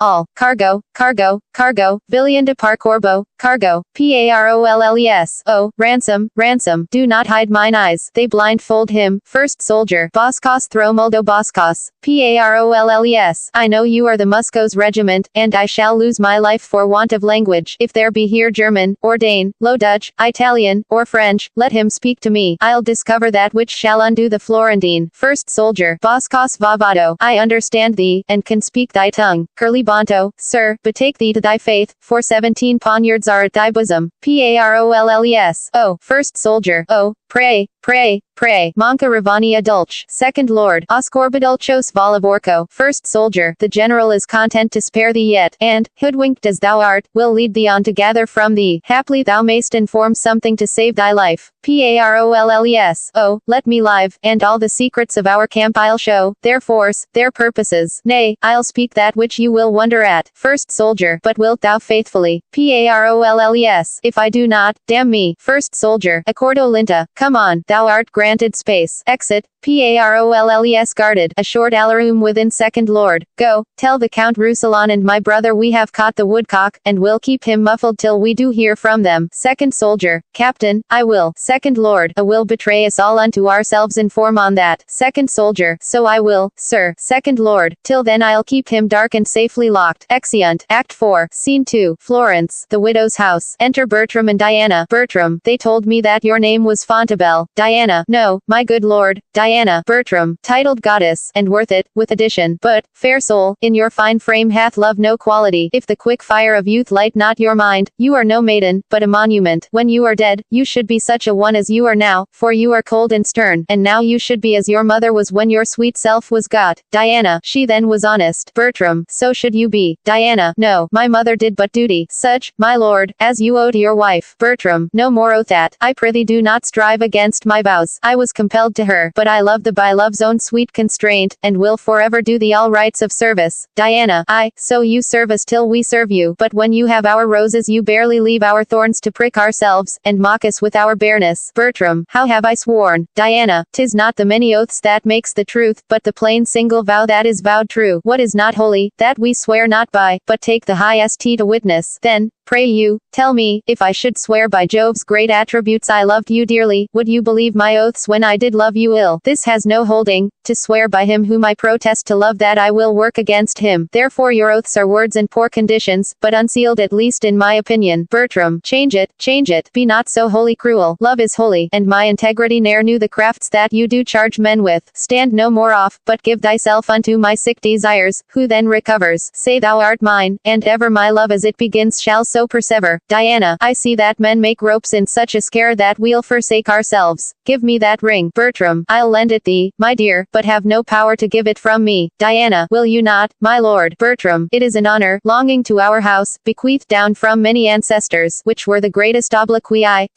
world in me to lose. Diana, mine honors such a ring, my chastity's the jewel of our house, bequeathed down from many ancestors, which were the greatest obloquy world in me to lose. Thus your own proper wisdom brings in the champion honor on my part against your vain assault. Bertram, here, take my ring, my house, mine honor, yea, my life, be thine, and I'll be bid by thee. Diana, when midnight comes, knock at my chamber window. I'll order take my mother shall not hear. Now will I charge you in the band of truth, when you have conquered my yet maiden bed, remain there but an hour, nor speak to me, my reasons are most strong, and you shall know them when back again this ring shall be delivered, and on your finger in the night I'll put another ring, that what in time proceeds may token to the future our past deeds. Adieu till then fail not. You have won a wife of me, though there my hope be done. Bertram, a heaven on earth I have won by wooing thee. Exit Diana, for which live long to thank both heaven and me. You may so in the end. My mother told me just how he would woo, as if she sat in's heart. She says all men have the like oaths. He had sworn to marry me when his wife's dead, therefore I'll lie with him when I am buried. Since Frenchmen are so braid, marry that will, I live and die a maid. Only, in this disguise, I thinked no sin to cousin him that would unjustly win. Exit. Act 4, Scene 3, the Florentine camp. Enter the 2 French lords, and 2 or 3 soldiers. Second lord, you have not given him his mother's letter. First lord, I have delivered it an hour since. There is something int that stings his nature, for on the reading it he changed almost into another man. Second lord, he has much worthy blame laid upon him for shaking off so good a wife and so sweet a lady. First lord, especially he hath incurred the everlasting displeasure of the king, who had even tuned his bounty to sing happiness to him. I will tell you a thing, but you shall let it dwell dwell darkly with you. Second Lord, when you have spoken it, 'tis dead, and I am the grave of it. First Lord, he hath perverted a young gentlewoman here in Florence, of a most chaste renown, and this night he fleshes his will in the spoil of her honor. He hath given her his monumental ring, and thinks himself made in the unchaste composition. Second Lord, now, God delay our rebellion, as we are ourselves. What things are we? First Lord, merely our own traitors, and as in the common course of all treasons we still see them reveal themselves till they attain to their abhorred ends, so he that in this action contrives against his own nobility, in his proper stream, o'erflows himself. Second Lord, is it not meant damnable in us to be trumpeters of our unlawful intents? We shall not then have his company tonight. First Lord, not till after midnight, for he is dieted to his hour. Second Lord, that approaches apace. I would gladly have him see his company anatomized, that he might take a measure of his own judgments, wherein so curiously he had set this counterfeit. First Lord, we will not meddle with him till he come, for his presence must be the whip of the other. Second Lord, in the meantime, what hear you of these wars? First Lord, I hear there is an overture of peace. Second Lord, nay, I assure you, a peace concluded. First Lord, what will Count Roussillon do then? Will he travel higher, or return again into France? Second Lord, I perceive, by this demand, you are not altogether of his counsel. First Lord, let it be forbid, sir, so should I be a great deal of his act. Second Lord, sir, his wife, some 2 months since, fled from his house. Her pretence is a pilgrimage to Saint Jacques le Grand, which holy undertaking with most austere sanctimony she accomplished, and, there residing, the tenderness of her nature became as a prey to her grief, in fine, made a groan of her last breath, and now she sings in heaven. First Lord, how is this justified? Second Lord, the stronger part of it by her own letters, which makes her story true even to the point of her death. Her death itself, which could not be her office to say is come, was faithfully confirmed by the rector of the place. First Lord, hath the Count all this intelligence? Second Lord, I, and the particular confirmations, point from point, to the full arming of the verity. First Lord, I am heartily sorry that he'll be glad of this. Second Lord, how mightily sometimes we make us comforts of our losses. First Lord, and how mightily some other times we drown our gain in tears. The great dignity that his valor hath here acquired for him shall at home be encountered with a shame as ample. Second Lord, the web of our life is of a mingled yarn, good and ill together. Our virtues would be proud if our faults whipped them not, and our crimes would despair if they were not cherished by our virtues. Enter a messenger. How now? Where's your master? Servant, he met the Duke in the street, sir, of whom he hath taken a solemn leave. His lordship will next morning for France. The Duke hath offered him letters of commendations to the king. Second Lord, they shall be no more than needful there, if they were more than they can commend. First Lord, they cannot be too sweet for the king's tartness. Here's his lordship now. Enter Bertram. How now, my lord? Ist not after midnight. Bertram, I have tonight dispatched 16 businesses, a month's length apiece, by an abstract of success. I have congied with the Duke, done my adieu with his nearest, buried a wife, mourned for her, writ to my lady mother I am returning, entertained my convoy, and between these main parcels of dispatch effected many nicer needs. The last was the greatest, but that I have not ended yet. Second Lord, if the business be of any difficulty and this morning your departure hence, it requires haste of your lordship. Bertram, I mean the business is not ended, as fearing to hear of it hereafter. But shall we have this dialogue between the fool and the soldier? Come, bring forth this counterfeit module has deceived me like a double-meaning prophesier. Second Lord, bring him forth. Exeunt soldiers, has sat I, th, stalks all night. Poor gallant knave. Bertram, no matter, his heels have deserved it, in usurping his spurs so long. How does he carry himself? Second Lord, I have told your lordship already the stocks carry him, but to answer you as you would be understood, he weeps like a wench that had shed her milk. He hath confessed himself to Morgan, whom he supposes to be a friar, from the time of his remembrance to this very instant disaster of his setting I, th, stocks. And what think you he hath confessed? Bertram, nothing of me, has, a. Second Lord, his confession is taken, and it shall be read to his face. If your lordship be int, as I believe you are, you must have the patience to hear it. Enter Parolles guarded, and first soldier as interpreter. Bertram, a plague upon him, muffled, he can say nothing of me. Second Lord, hush, hush, Hoodman comes. Porto Tartarossa. First soldier, he calls for the tortures. What will you say without, Parolles? I will confess what I know without constraint. If ye pinch me like a pasty, I can say no more. First soldier, Bosco Chimercho. Second Lord, Boblabindo Chickermerco. First soldier, you are a merciful general. Our general bids you answer to what I shall ask you out of a note. Parolles. And truly, as I hope to live. First soldier, first demand of him how many horse the Duke is strong. What say you to that? Parolles. 5 or 6,000, but very weak and unserviceable. The troops are all scattered, and the commanders very poor rogues. Upon my reputation and credit, and as I hope to live. First soldier, shall I set down your answer so? Parolles. Do. I'll take the sacrament on.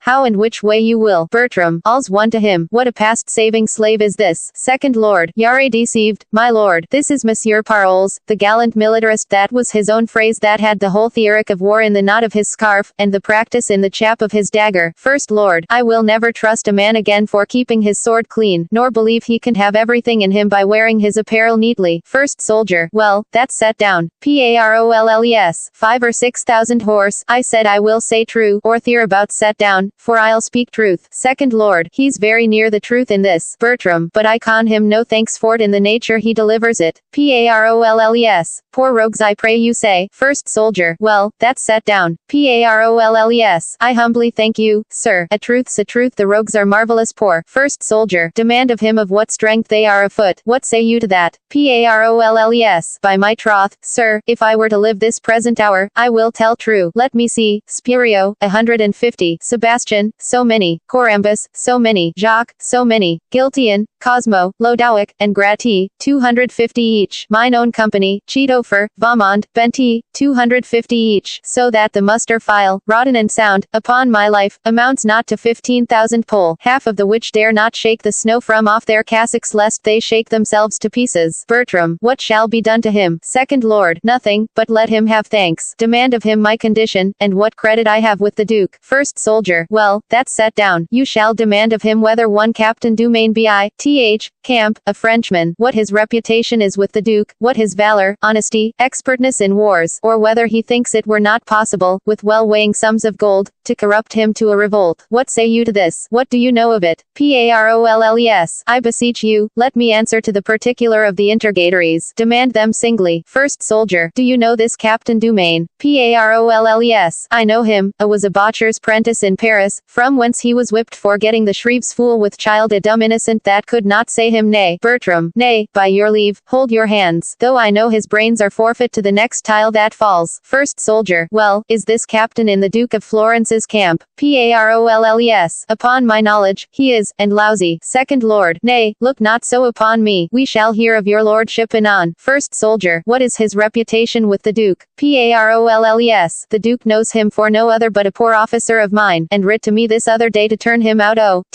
Band. I think I have his letter in my pocket. First soldier, marry, we'll search. Parolles. In good sadness, I do not know. Either it is there or it is upon a file with the Duke's other letters in my tent. First soldier, here, 'tis. Here's a paper. Shall I read it to you? Parolles. I do not know if it be it or no. Bertram, our interpreter does it well. Second Lord, excellently. First soldier, reads, Dian, the Count's a fool, and full of gold. Parolles. That is not the Duke's letter, sir. That is an advertisement to a proper maid in Florence, one Diana, to take heed of the allurement of one Count Roussillon, a foolish idle boy, but for all that very ruddish. I pray you, sir, put it up again. First soldier, nay, I'll read it first by your favor. Parolles. My meaning I protest, was very honest in the behalf of the maid, for I knew the young count to be a dangerous and lascivious boy, who is a whale to virginity, and devours up all the fry it finds. Bertram, damnable both sides rogue. First soldier, reads, when he swears oaths, bid him drop gold, and take it. After he scores, he never pays the score. Half won is match well made. Match, and well make it. He ne'er pays after debts, take it before, and say a soldier,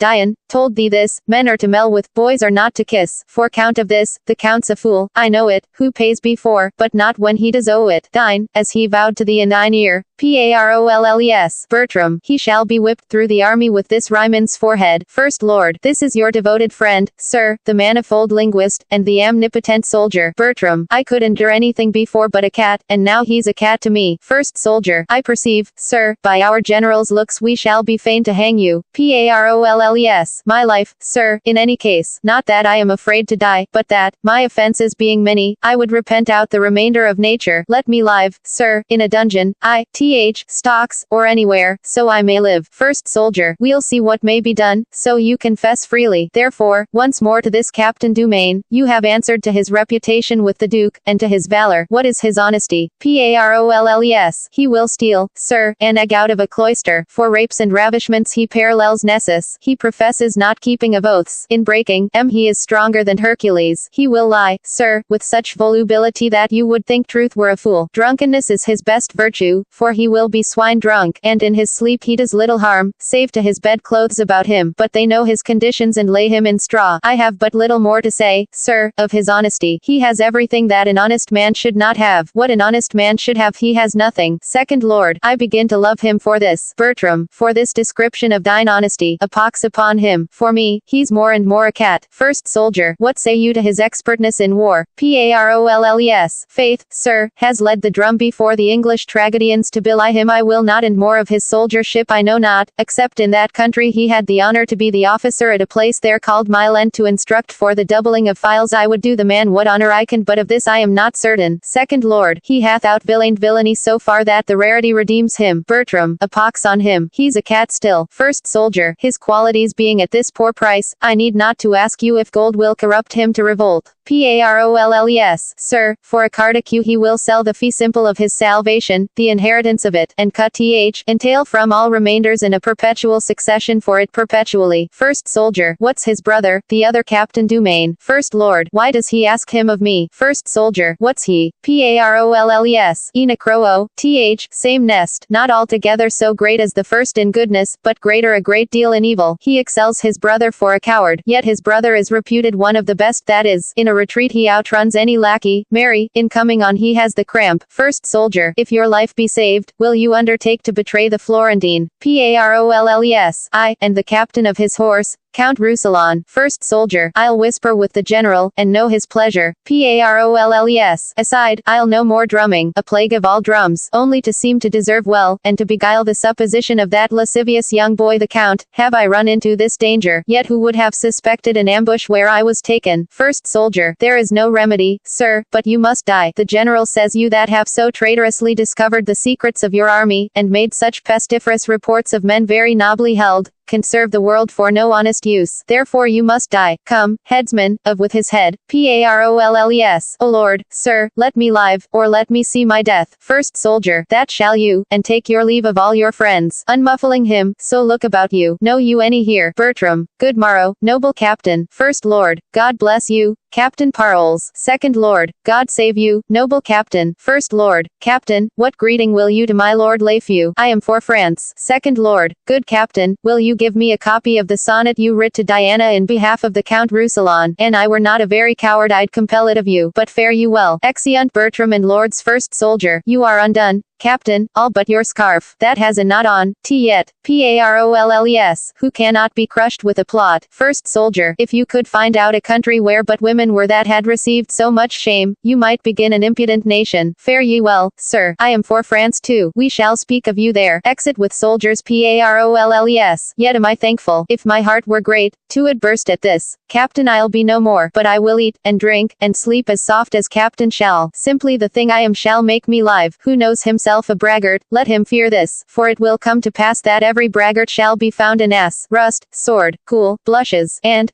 Paroles, live safest in shame. Being fooled, by foolry thrive. There's place and means for every man alive. I'll after them. Exit. Act 4 Scene 4. The widow's house. Enter Helena, widow, and Diana. Helena, that you may well perceive I have not wronged you. One of the greatest in the Christian world shall be my surety, for whose throne, 'tis needful, ere I can perfect mine intents, to kneel. Time was I did him a desired office, dear almost as his life, which gratitude through flinty Tartar's bosom would peep forth, and answer, thanks. I duly am informed his grace is at Marseille, to which place we have convenient convoy. You must know I am supposed dead, the army breaking, my husband hies him home, where, heaven aiding, and by the leave of my good lord the king, we'll be before our welcome. Widow. Gentle madam, you never had a servant to whose trust your business was more welcome. Helena. Nor you, mistress, ever a friend whose thoughts more truly labor to recompense your love. Doubt not but heaven hath brought me up to be your daughter's dower, as it hath fated her to be my motive and helper to a husband. But, O strange men, that can such sweet use make of what they hate, when saucy trusting of the cousin thoughts defiles the pitchy night, so lust doth play with what it loathes, for that which is away. But more of this hereafter. You, Diana, under my poor instructions yet must suffer something in my behalf. Diana, let death and honesty go with your impositions, I am yours upon your will to suffer. Helena, yet, I pray you, but with the word the time will bring on summer, when briars shall have leaves as well as thorns and be as sweet as sharp. We must away. Our wagon is prepared, and time revives us. All's well that ends well, still the fine's the crown. Whate'er the course, the end is the renown. Exeunt. Act 4 Scene 5. Rousillon, the Count's palace. Enter Countess, Laufeu, and Clown. Laufeu. No, no, no, son was misled with a snip taffet a fellow there, whose villainous saffron would have made all the unbaked and doughy youth of a nation in his color. Your daughter-in-law had been alive at this hour, and your son here at home, more advanced by the king than by that red-tailed humble-bee I speak of. Countess, I would I had not known him. It was the death of the most virtuous gentlewoman that ever nature had praise for creating. If she had partaken of my flesh, and cost me the dearest groans of a mother, I could not have owed her a more rooted love. Laufeu. 'Twas a good lady, 'twas a good lady. We may pick 1,000 sallets ere we light on such another herb. Clown. Indeed, sir, she was the sweet marjoram of the sallet, or, rather, the herb of grace. Laufeu. They are not salad herbs, you knave. They are nose herbs. Clown. I am no great Nebuchadnezzar, sir. I have not much skill in grass. Laufeu. Whether dost thou profess thyself a knave or a fool? Clown. A fool, sir, at a woman's service, and a knave at a man's. Laufeu. Your distinction. Clown. I would cozen the man of his wife, and do his service. Laufeu. So you were a knave at his service, indeed. Clown. And I would give his wife my bauble, sir, to do her service. Laufeu. I will subscribe for thee. Thou art both knave and fool. Clown. At your service. Laufeu. No, no, no. Clown. Why, sir, if I cannot serve you, I can serve as great a prince as you are. Laufeu. Who's that? A Frenchman. Clown. Faith, sir, has an English name, but his physiognomy is more hotter in France than there. Laufeu. What prince is that? Clown. The Black Prince, sir. Alias, the Prince of Darkness. Alias, the Devil. Laufeu. Hold thee, there's my purse. I give thee not this to suggest thee from thy master thou talkest of. Serve him still. Clown. I am a woodland fellow, sir, that always loved a great fire, and the master I speak of ever keeps a good fire. But, sure, he is the prince of the world. Let his nobility remain in's court. I am for the house with the narrow gate, which I take to be too little for pomp to enter. Some that humble themselves may, but the many will be too chill and tender, and they'll be for the flowery way that leads to the broad gate and the great fire. Laufeu. Go thy ways, I begin to be aweary of thee, and I tell thee so before, because I would not fall out with thee. Go thy ways. Let my horses be well looked to, without any tricks. Clown. If I put any tricks upon,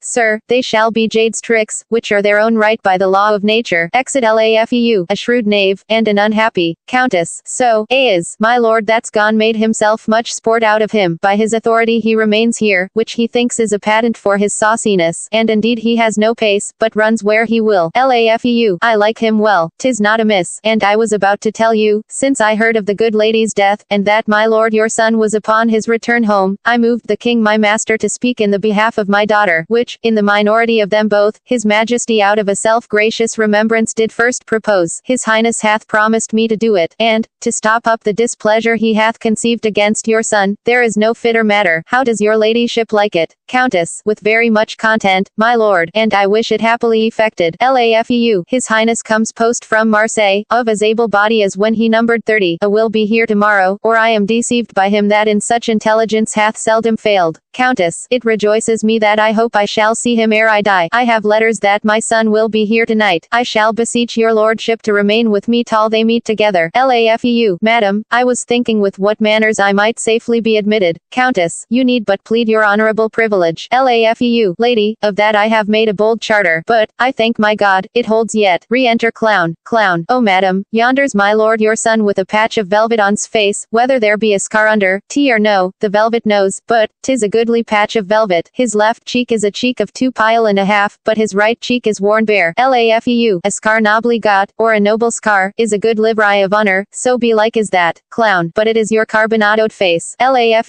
let us go see your son, I pray you. I long to talk with the young noble soldier. Clown. Faith, there's a dozen of them, with delicate fine hats, and most courteous feathers, which bow the head and nod at every man. Exeunt. Act 5. Scene 1. Marseille, a street. Enter Helena, widow, and Diana, with 2 attendants. Helena. But this exceeding posting day and night must wear your spirits low, we cannot help it. But since you have made the days and nights as one, to wear your gentle limbs in my affairs, be bold you do so grow in my requital as nothing can unroot you. Enter a gentleman. In happy time, this man may help me to his majesty's ear, if he would spend his power. God save you, sir. Gentleman. And you. Helena. Sir, I have seen you in the court of France. Gentleman. I have been sometimes there. Helena. I do presume, sir, that you are not fallen from the report that goes upon your goodness, and therefore, goaded with most sharp occasions, which lay nice manners by, I put you to the use of your own virtues, for the which I shall continue thankful. Gentleman. What's your will? Helena. That it will please you to give this poor petition to the king, and aid me with that store of power you have to come into his presence. Gentleman. The king's not here. Helena. Not here, sir. Gentleman. Not indeed. He hence removed last night, and with more haste than is his use. Widow. Lord, how we lose our pains. Helena. All's well that ends well yet, though time seems so adverse and means unfit. I do beseech you, whither is he gone? Gentleman. Mary, as I take it, to Rousillon, whither I am going. Helena. I do beseech you, sir, since you are like to see the king before me, commend the paper to his gracious hand, which I presume shall render you no blame, but rather make you thank your pains for it. I will come after you with what good speed our means will make us means. Gentleman. This I'll do for you. Helena. And you shall find yourself to be well thanked. Whate'er falls more, we must to horse again. Go, go, provide. Exeunt. Act 5 Scene 2. Rousillon, the inner court of the Count's palace. Enter Clown and Parolles.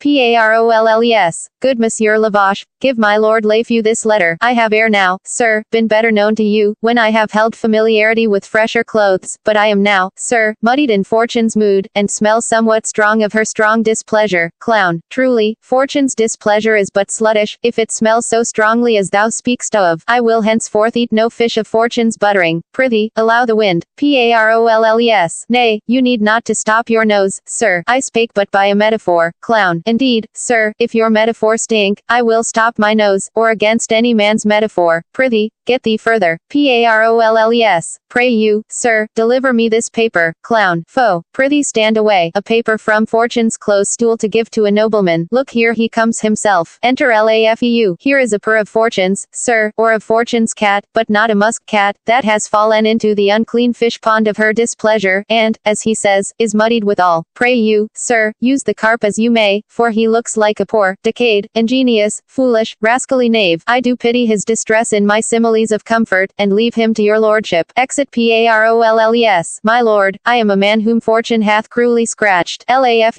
And what would you have me to do? 'Tis too late to pare her nails now. Wherein have you played the knave with fortune, that she should scratch you, who of herself is a good lady and would not have knaves thrive long under her? There's a cardicue for you. Let the justices make you and fortune friends. I am for other business. Parolles. I beseech your honor to hear me one single word. Laugh. You beg a single penny more. Come, you shall save your word. Parolles. My name, my good lord, is Parolles. Laugh. You beg more than word then. Cox my passion. Give me your hand. How does your drum? Parolles. Oh my good lord, you were the first that found me. Laugh.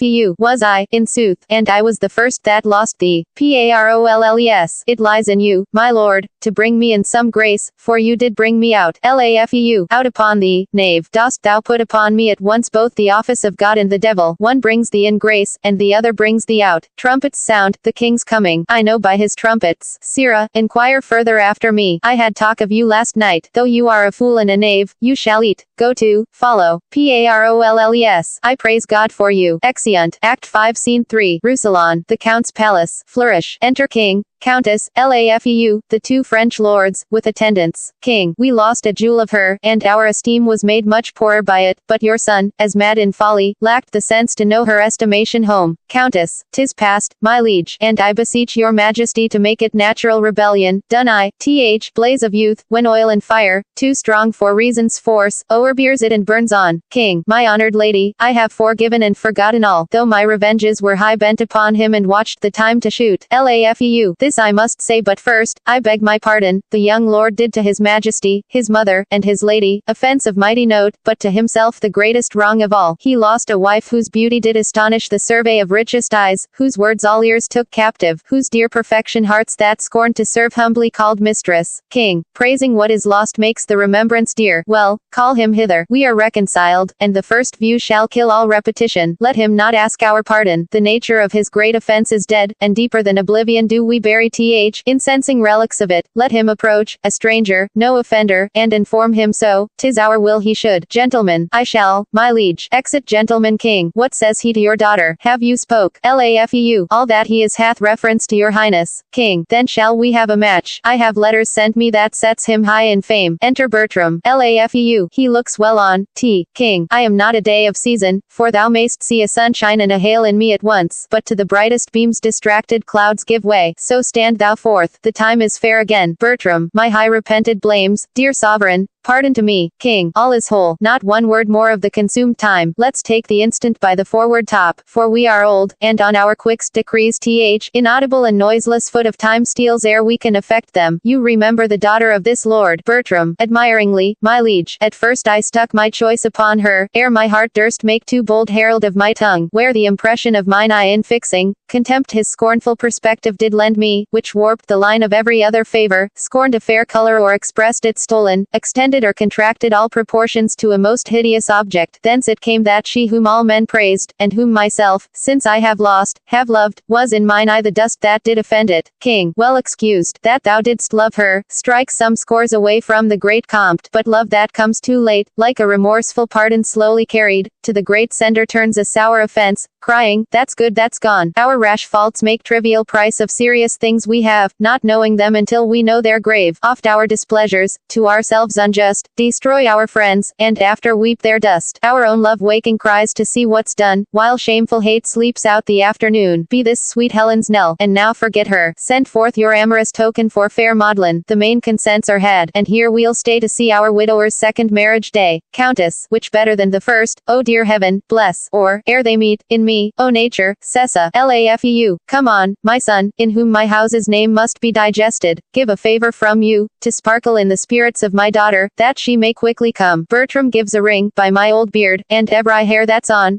Helen, that's dead, was a sweet creature. Such a ring as this, the last that ere I took her leave at court, I saw upon her finger. Bertram, hers it was not. King, now, pray you, let me see it, for mine eye, while I was speaking, oft was fastened this ring was mine, and when I gave it Helen I bade her, if her fortunes ever stood necessitied to help, that by this token I would relieve her. Had you that craft to reave her of what should stead her most. Bertram, my gracious sovereign, howe'er it pleases you to take it so, the ring was never hers. Countess, son, on my life, I have seen her wear it, and she reckoned it at her life's rate. Lafeu. I am sure I saw her wear it. Bertram, you are deceived, my lord. She never saw it. In Florence was it from a casement thrown me, wrapped in a paper, which contained the name of her that threw it. Noble she was, and thought I stood engaged, but when I had subscribed to mine own fortune, and informed her fully I could not answer in that course of honor as she had made the overture, she ceased, in heavy satisfaction, and would never receive the ring again. King, Plutus himself, that knows the tinct and multiplying medicine, hath not in nature's mystery more science than I have in this ring. 'Twas mine, 'twas Helen's, whoever gave it you. Then, if you know that you are well acquainted with yourself, confess, 'twas hers, and by what rough enforcement you got it from her. She called the saints to surety that she would never put it from her finger unless she gave it to yourself in bed where you have never come or sent it as upon her great disaster. Bertram, she never saw it. King, thou speakst it falsely, as I love mine honor, and maxed conjectural fears to come into me which I would fain shut out. If it should prove that thou art so inhuman, 'twill not prove so, and yet I know not thou didst hate her deadly, and she is dead, which nothing, but to close her eyes myself, could win me to believe more than to see this ring. Take him away. Guards seize Bertram. My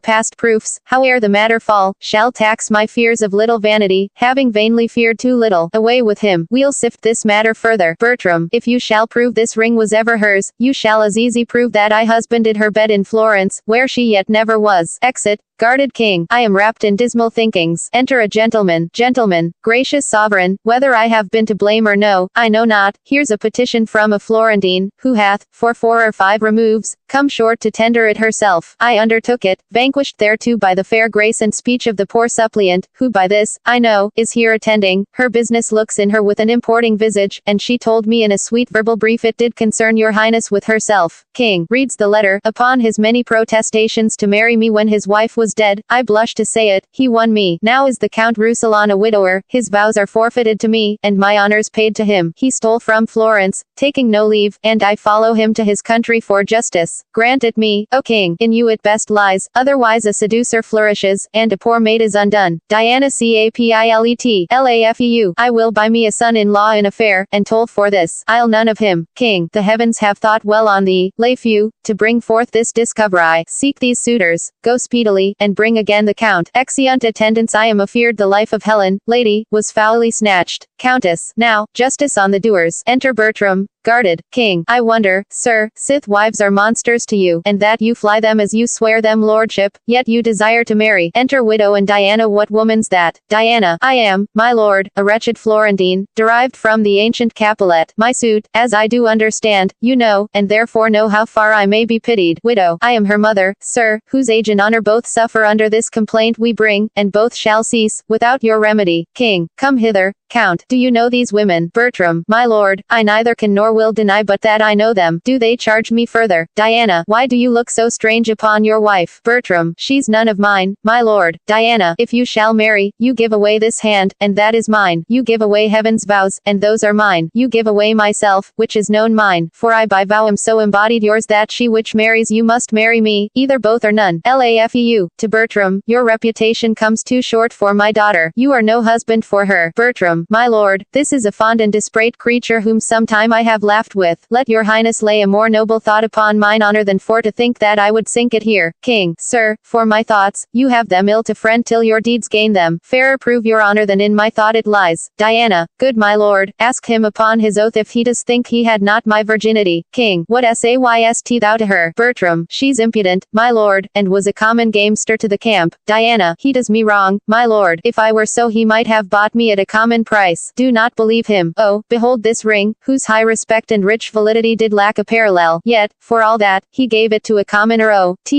Camp, if I be one. Countess, he blushes, and, 'tis it, of 6 preceding ancestors, that gem conferred by testament to sequent issue, hath it been owed and worn. This is his wife, that rings 1,000 proofs. King, methought you said you saw one here in court could witness it. Diana, I did, my lord, but loathsome to produce so bad an instrument. His name's Parles. Laufeu, I saw the man today, if man he be. King, find him, and bring him hither. Exit an attendant. Bertram, what of him? He's quoted for a most perfidious slave, with all the spots world taxed and debauched, whose nature sickens but to speak a truth. Am I or that or this for what he'll utter that will speak anything? King, she hath that ring of yours. Bertram, I think she has. Certain it is I liked her, and boarded her wanton way of youth. She knew her distance, and did angle for me, matting my eagerness with her restraint, as all impediments in fancy's course are motives of more fancy, and, in fine, her infinite cunning with her modern grace subdued me to her rate. She got the ring, and I had that which any inferior might at market price have bought. Diana, I must be patient. You that have turned off a first so noble wife may justly diet me. I pray you yet since you lack virtue, I will lose a husband sent for your ring, I will return it home, and give me mine again. Bertram, I have it not. King, what ring was yours, I pray you? Diana, sir, much like the same upon your finger. King, know you this ring? This ring was his of late. Diana, and this was it I gave him, being abed. King, the story, then, goes false you threw it him out of a casement. Diana, I have spoke the truth. Enter Parolles. Bertram, my lord, I do confess the ring was hers. King, you boggle shrewdly. Every feather starts you. Is this the man you speak of? Diana, I, my lord. King, tell me, sirrah, but tell me true I charge you, not fearing the displeasure of your master, which, on your just proceeding, I'll keep off by him and by this woman here. What know you? Parolles. So please your majesty, my master hath been an honorable gentleman. Tricks he hath had had in him, which gentlemen have. King. Come,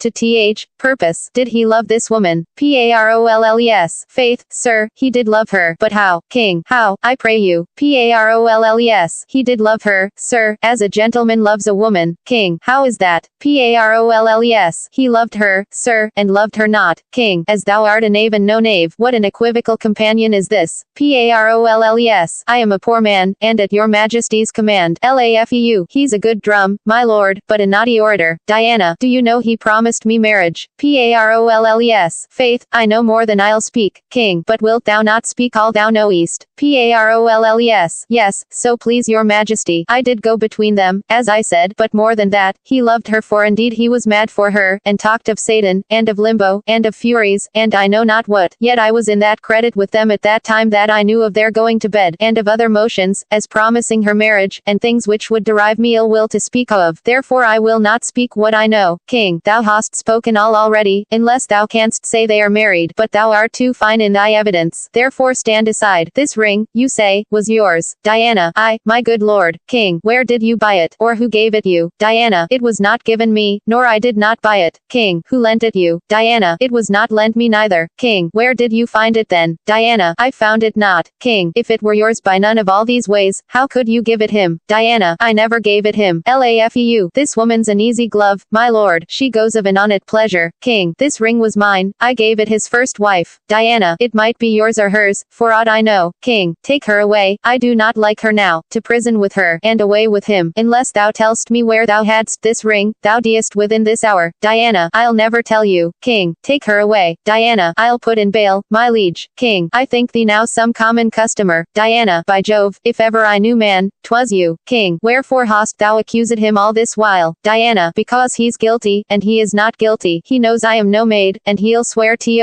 I'll swear I am a maid, and he knows not. Great king, I am no strumpet, by my life. I am either maid, or else this old man's wife. Pointing to Lafeu. King. She does abuse our ears. To prison with her. Diana. Good mother, fetch my bail. Stay, royal sir. Exit widow. The jeweler that owes the ring is sent for, and he shall surety me. But for this lord who hath abused me as he knows himself, though yet he never harmed me, here I quit him. He knows himself my bed he hath defiled, and at that time he got his wife with child. Dead though she be, she feels her young one kick. So there's my riddle. One that's dead is quick, and now behold the meaning. Re-enter widow with Helena. King. Is there no exorcist beguiles the truer office of mine eyes? Ist real that I see? Helena. No, my good lord. 'Tis but the shadow of a wife you see, the name and not the thing. Bertram. Both, oh. Pardon. Helena. Oh, my good lord, when I was like this maid, I found you wondrous kind. There is your ring, and, look you, here's your letter. This it says, when from my finger you can get this ring, and are by me with child, etc. This is done. Will you be mine now you are doubly won? Bertram. If she, my liege, can make me know this clearly, I'll love her dearly, ever dearly. Helena. If it appear not plain, and prove untrue, deadly divorce step between me and you. Oh my dear mother, do I see you living? Lafeu. Mine eyes smell onions. I shall weep anon. To Parolles. Good Tom Drum, lend me a handkercher. So, I thank thee. Wait on me home, I'll make sport with thee. Let thy curtsies alone, they are scurvy ones. King. Let us from point to point this story know, to make the even truth in pleasure flow. To Diana. If thou be'st yet a fresh uncropped flower, choose thou thy husband, and I'll pay thy dower. For I can guess that by thy honest aid thou keptest a wife herself, thyself a maid. Of that in all the progress, more and less, resolvedly more leisure shall express. All yet seems well, and if it end so meet, the bitter past, more welcome is the sweet. Flourish. Epilogue. King. The king's a beggar, now the play is done. All is well ended if this suit be won, that you express content, which we will pay with strife to please you, day exceeding day. Ours be your patience then, and yours our parts. Your gentle hands lend us, and take our hearts. Exeunt omnes. The end. 1607.